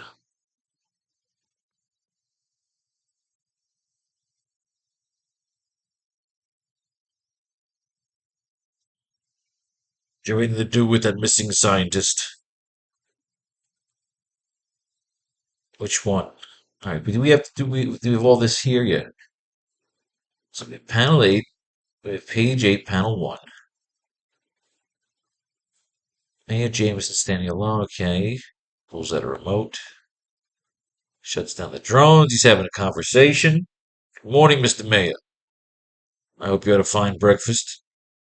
Have you mind, mercenary? You have anything to do with that missing scientist? Which one? So many minds gone missing on their way to the Empire. Seems like evil is seeping back into this shiny cesspool.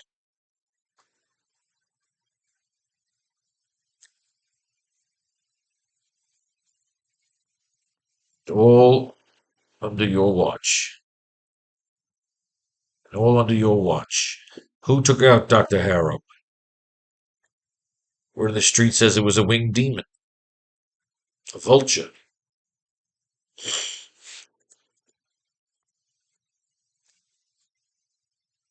See, I want to use this shot. Close-up shot of Mayor Jameson as he pulls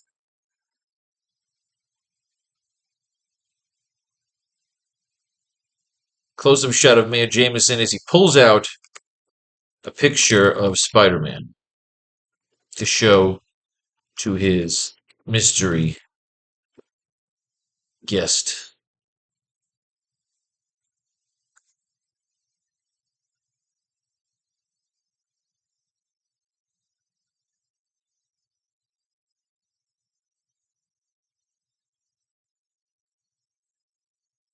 Capture this man, dead or alive.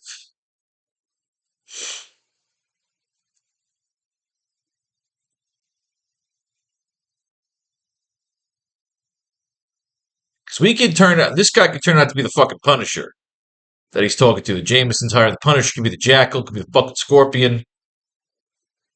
Why does Jameson want Dr. Harrow? For his son. Ooh, I like that. We could bring in his son. Remember, his son's like Man Wolf. I know his son comes back into these storylines. I remember all this shit during the Conway run. This was Man Wolf. We didn't really see Kingpin. They kind of traded Kingpin to Daredevil here. Close-up shot of Mayor Jameson as he pulls out a picture of Spider-Man to show his mystery guest. Word on the street say it was a winged demon. A vulture.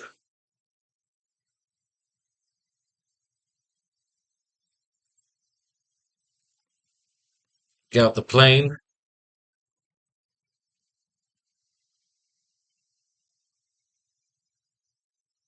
Took out the plane. save the doctor for himself.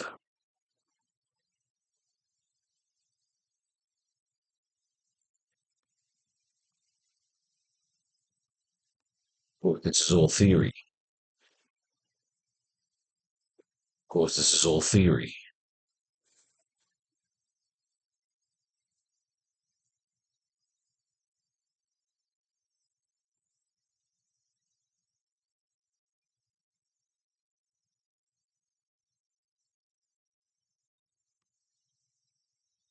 JJ, I'm not paying you to think.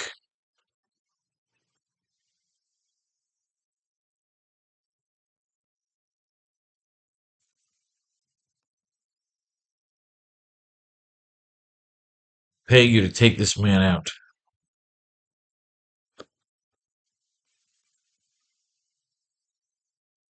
I'm not paying you to think. I'm paying you to take this man out.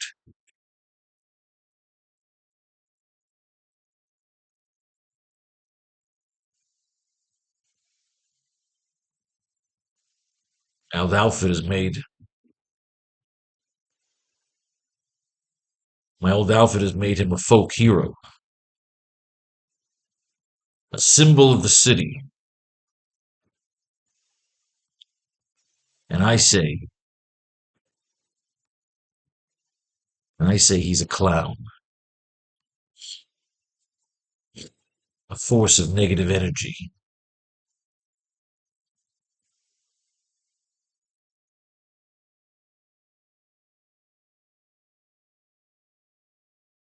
I'm not paying you to think. I'm paying you to take this man out. My old outfit has made him a folk hero, a symbol of the city. And I say he's a clown, a force of negative energy.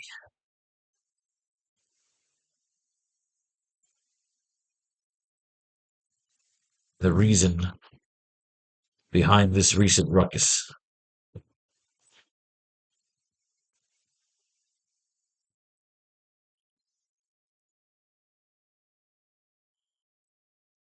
I'm not paying you to think. I'm paying you to take this man out. My old outfit has made him a folk hero, a symbol of the city. And I say he's a clown, a force of negative energy, and the reason behind this recent ruckus. And the reason behind this recent ruckus.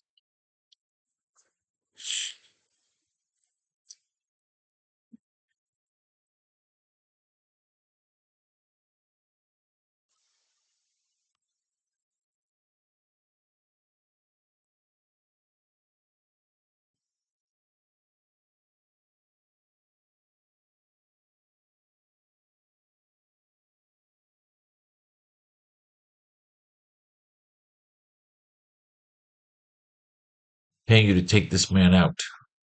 My old outfit has made him a folk hero, a symbol of the city. And I say he's a clown, a force of negative energy, and the reason behind this recent ruckus.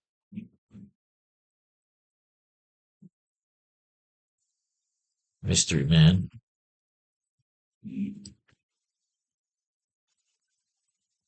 And if he isn't,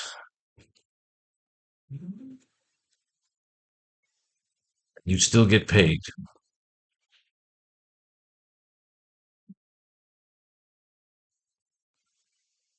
That ought to ease your conscience.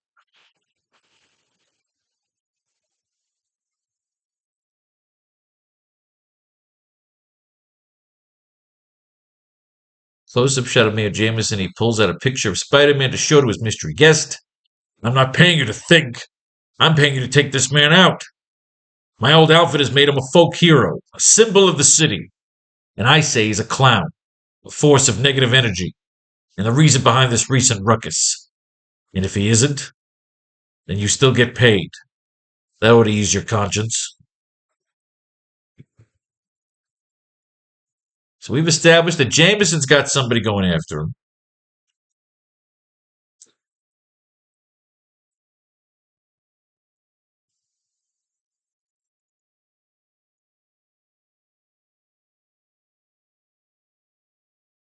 And now we want to do something we got 3 panels left on this page, at least. Do you want to keep carrying him across the city? Or you want to stay on Jameson? Are we doing more exposition here?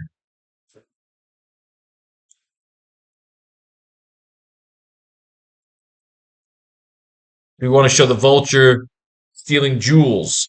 Do we want to show the Sandman stealing something? Do we want to show where these scientists end up? Because as of right now, we don't know. And if they did end up with Shield, how does Shield get them from the Vulture and the Sandman? Is Nick Fury pretending to be a criminal? Is Nick Fury the guy in the shadows? Or is it the Punisher? See, we're having fun here. Because even I don't know what the fuck I want to do with this yet. And that's kind of the fun as we continue along the canon, and we build our story as we go through the old issues, hoping that the old issues trigger the ideas. Like this one right here. Again, we show Jameson is hiring somebody to go after Spider-Man. We're keeping it ambiguous because we don't know if this is a bad guy or it's going to turn on him. Or is it again, it could be Frank Castle, it could be Nick Fury. Who's kidnapping these scientists and why? Ugh. Captain America's still frozen. Tony Stark's in a cave. That ought to ease your conscience.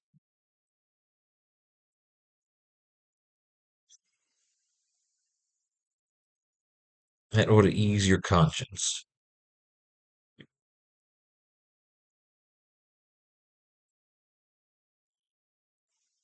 That ought to ease your conscience. All right, let's finish this issue. So figure out what to do with these the rest of the PEMs here. Are we doing this shit again? Pure energy. I want to know what you're feeling.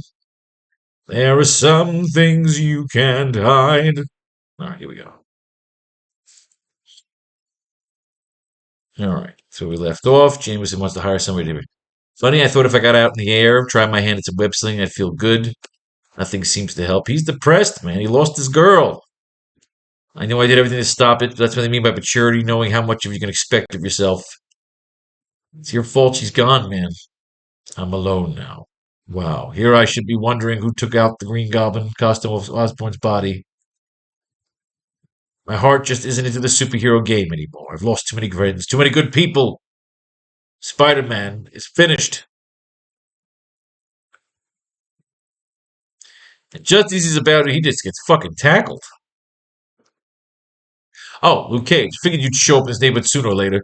Checked the papers, found out you were seen most often in three places. Here, the Daily Bugle, and State U. This guy named Jameson hired me. I guess you weren't going to be around the Bugle. And since it's Saturday, I didn't figure it to be State U. Here I am, Spider-Man. I'll make it short and sweet. Sorry, friend, whoever you are, but I think I'm going to take this line down. You're wrong. You're dead wrong. Wait a minute, I heard about you. You're the clown who sells his powers, like some cheap third-rate thug. Cage, you just brought yourself a mess of trouble. Because you just got Spidey mad. Spidey's in a pissed off mood, man. His girlfriend just died. Him and Luke Cage and brawl. Let's do some fucking brawling. Throws him off a fucking cliff. When I'm dead, I won't move fast. This properly catch the weight of my webbing. Oh boy. Punch. Nice try, Cage. Looks like move backfired, though, didn't it? With your weight, you can't stop your mentor as quickly as I can stop mine. Don't look so surprised, friend. 300 pounds of muscle, just a game. I've been fighting my whole life, cash for kicks. So we get some shit talking and some fighting, which I always like. I dig Spider-Man, something you don't. Some dudes have to do this number one for a living. We ain't all rich playboys like Bruce Wayne. See, I always like when they make the Batman Superman references. In a Marvel comic book is fantastic. First confrontation ends. Home again. Harry's freaked out on drugs. That's what pushed Norman over the brink. I don't think I'll ever see this apartment the same way again after this. Harry's back. Thought you had your father's time helping his lawyers execute his estate. Ooh, Harry knows. Look at that fucking evil look on his face.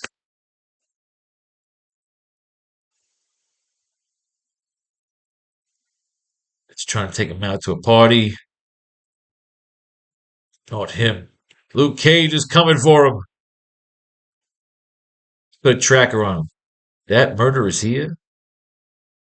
Ducks into a room, comes out as Spider-Man. I warned you, Cage, but you wouldn't listen. Luke Cage versus Spider-Man, the fight of the night. Little talk over, little knee lift to the face. Man who hired me wants to see you. So are we doing more exposition here? Does Jameson even know who he's talking to? That's what we're trying to go with this story. Jameson is the mayor of Empire City. He no longer owns the paper. Goes there, kinds of use it as his like makeshift office. Several hours later, the office of the Daily Bugle, Joe Robertson pauses outside the office of Jonah Jameson. Listens quizzically, just a man named Cage. Don't sweat it, sister. You publish a man's real fine. Just had to return some money. Stuffed it down his throat. Peter, you almost walked past me. Sorry, MJ. Mark. See, I knew the fucking man wolf was coming.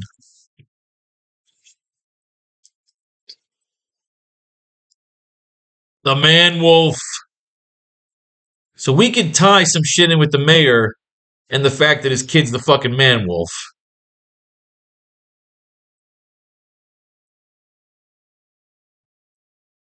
Jameson could be the one after these scientists. And you still get paid. That ought to ease your conscience.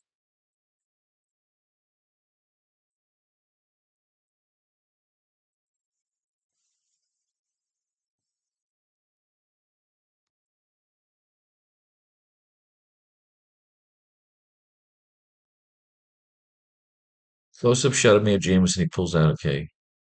And if he isn't, let's move this line to the next panel. And if he isn't, you see Jameson.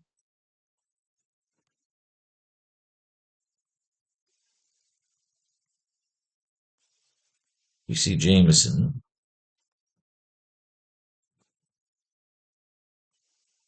toss over a pouch of money to the mystery man.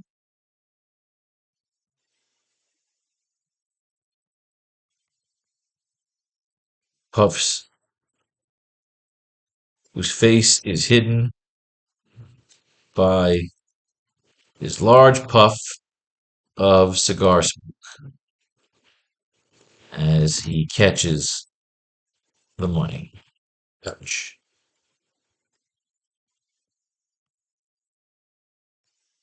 You still get paid. That would ease your conscience.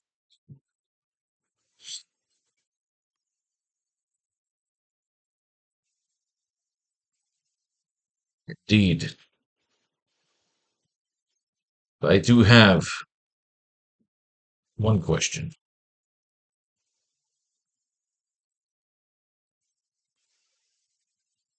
Who is bringing in Dr. Harrow? And why?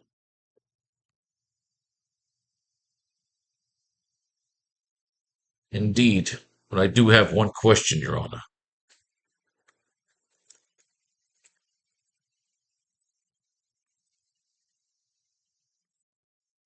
Who was bringing in Dr. Harrow? And why? And then, who else had a need for the doctor?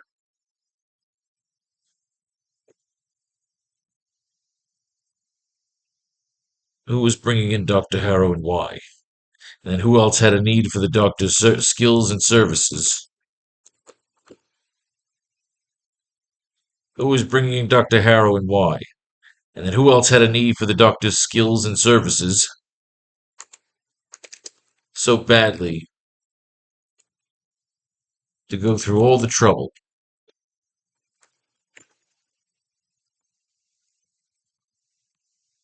Go through all the trouble to jack him out of the sky.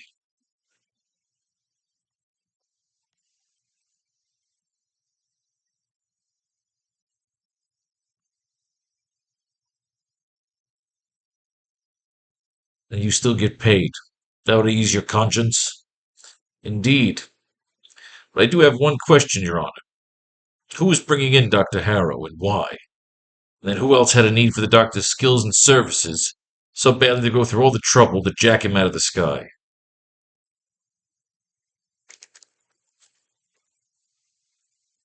Are you waiting for me to tell you? Are you waiting for me to tell you that I'm the one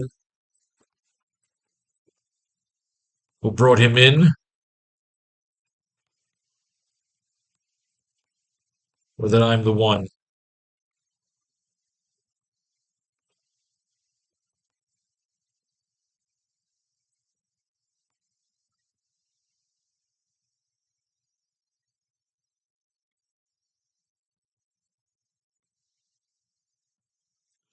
Are you waiting for me to tell you that I'm the one who brought him in? Or that I'm the one who stole him from whoever was? Are you waiting for me to tell you that I'm the one who brought him in? Or that I'm the one who stole him from whoever was?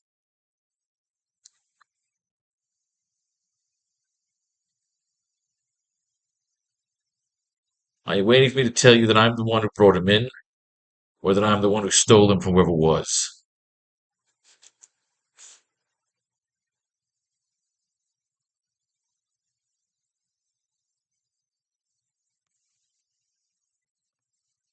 Close up on Jameson,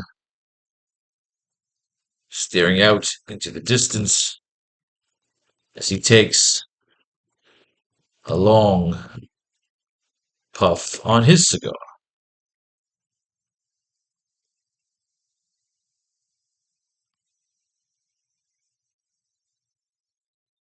Shit, this could be Eddie Brock, the mystery man. Close up on Jameson, staring out into the distance as he takes a long puff on his cigar.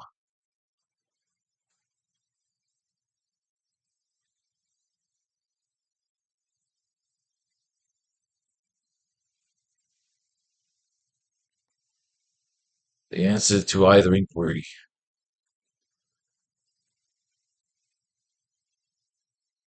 The answer to either inquiry. That's classified and personal. The answer to either inquiry. That's classified and personal. So I like it. We're going to connect Jameson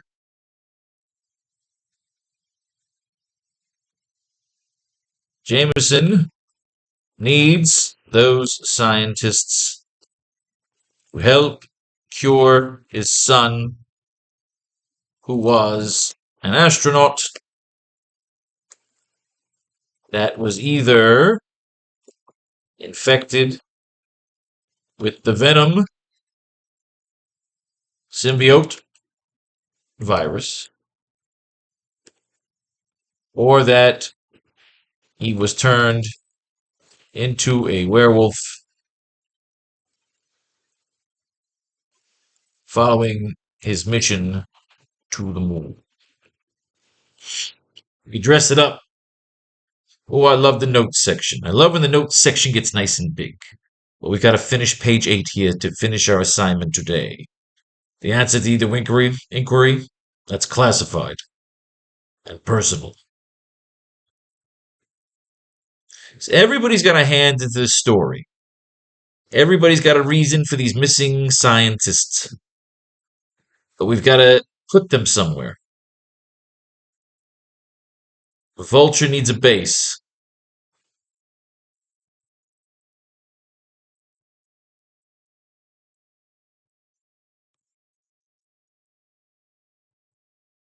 The answer to either inquiry, it's classified and personal.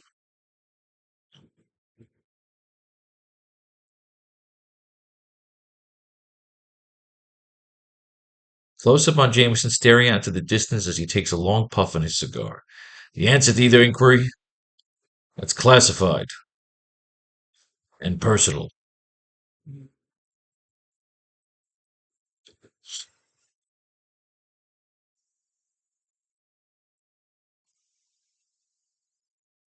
we get the perspective from Jameson and the Mystery Man over his shoulder as we see Spider-Man off in the distance, swinging over the rising sun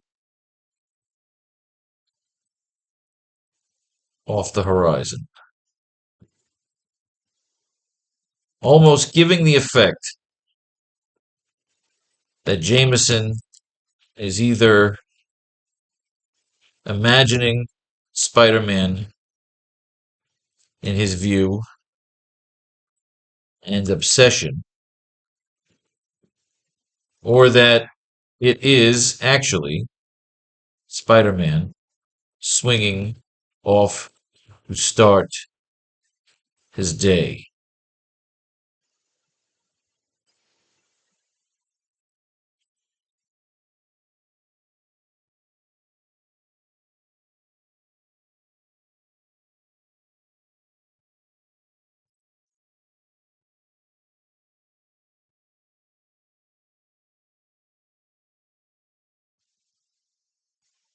That's classified and personal.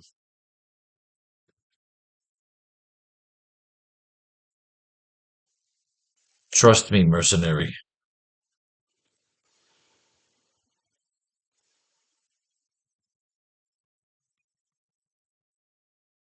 Ever since that masked menace,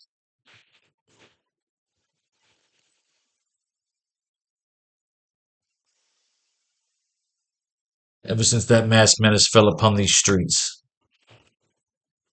the Empire has been in disarray. You track down the spider.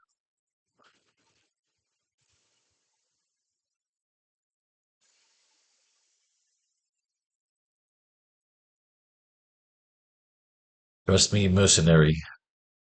Ever since that masked menace fell upon these streets, the Empire has been in disarray. You track down the spider.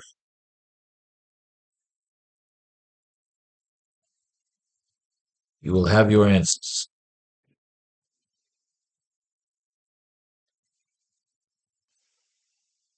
And I will have my redemption.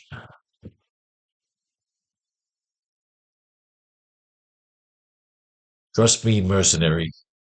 Ever since that masked menace fell upon these streets, the Empire has been in disarray. You track down the spider. You will have your answers. And I will have my redemption. Everybody wins.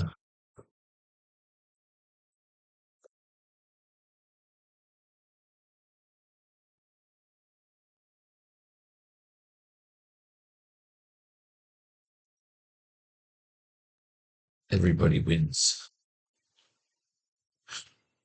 I like that. And that's how we end.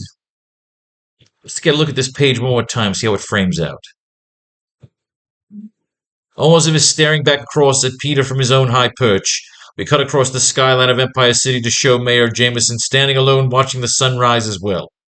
Caption across the panel reads, "Meanwhile, across the vast skyline of the Empire." We see Mayor Jameson pull out a remote from his trench coat, which shuts down the drones that are hovering around his rooftop meeting spot. SFX of the drone shutting down. "Good morning, Mr. Mayor. I hope you had a fine breakfast. Never you mind, mercenary. Did you have anything to do? Did you have anything to do with that missing scientist? Which one? So many minds gone missing on their way to the Empire. Seems like evil is seeping back into this shiny cesspool, and all under your watch. Who took out Dr. Harrow? Word on the streets say it was a winged demon, a vulture. Took out the plane, saved the doctor for himself. Of course, this is all theory. I'm not paying you to think. I'm paying you to take this man out.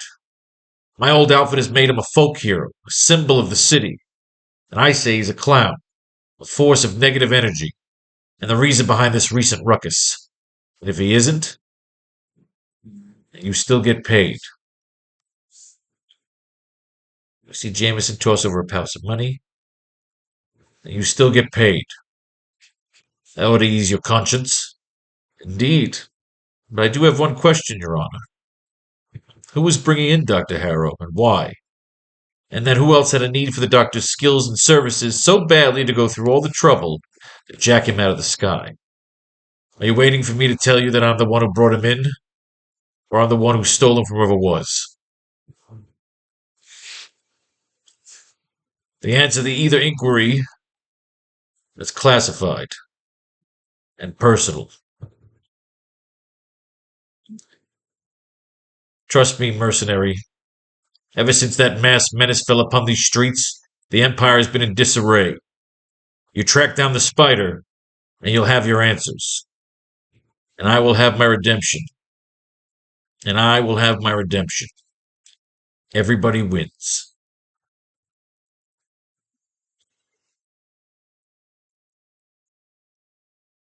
Let's get one more panel in there. And then we're done. Catch up to Spider-Man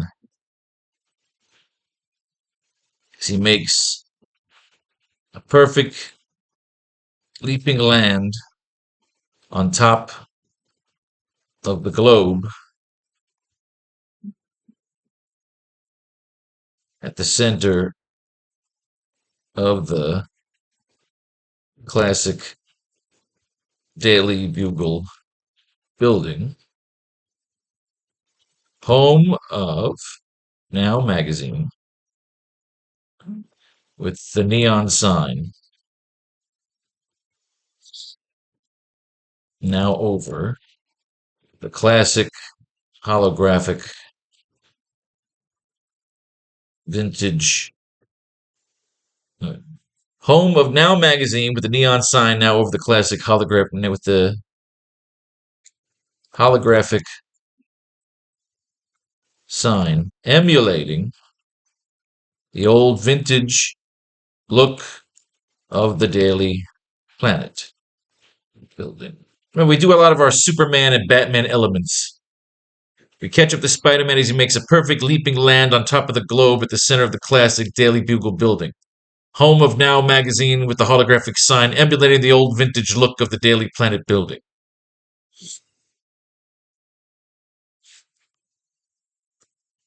It's a cool shot to symbolize the launching of the adventure. The launching of the adventure and the end of introductions of the plot and characters. Boom. So the idea is that Jameson is obsessed with him. We get that landing. So there's that almost a silent symbolism that he's on top of the world now. But everybody's after him. Villains are coming to town. Sandman stole his wine. Norman Osborn is crazy and still alive. Everyone's after Spider-Man. As he lands, it's like he lands on the globe. Well, it can't be a holograph. It has to be with the holographic, with the neon sign. With the holographic neon sign. Emulating the old vintage look of the Daily Planet building. It's a cool shot to symbolize the launch of the adventure. It's also a play on showing Spider-Man currently on top of the proverbial world. Ladies and gentlemen, like I said, sometimes it takes a while, but that's what we do here. We write fucking stories. We write great fucking comic books. We build universes. We take tributes and vintage and we spin it into our own design. 2 new pages. We are now 8 pages in. That is a third of the way done with the first chapter. Act 1 is finished. Introductions, plot devices, all set up. Who are they searching for? What do they want? And why do they want it? Ladies and gentlemen, that is it for today. May fate and faith decide your fortune. If you should enjoy this, make sure to buy a copy right here. Look at that. 569? Yes. $569 away from my goal, 20,000. 11 days to go. Can we do it? It shall be done. Peace, love, and war, and all that shit in between.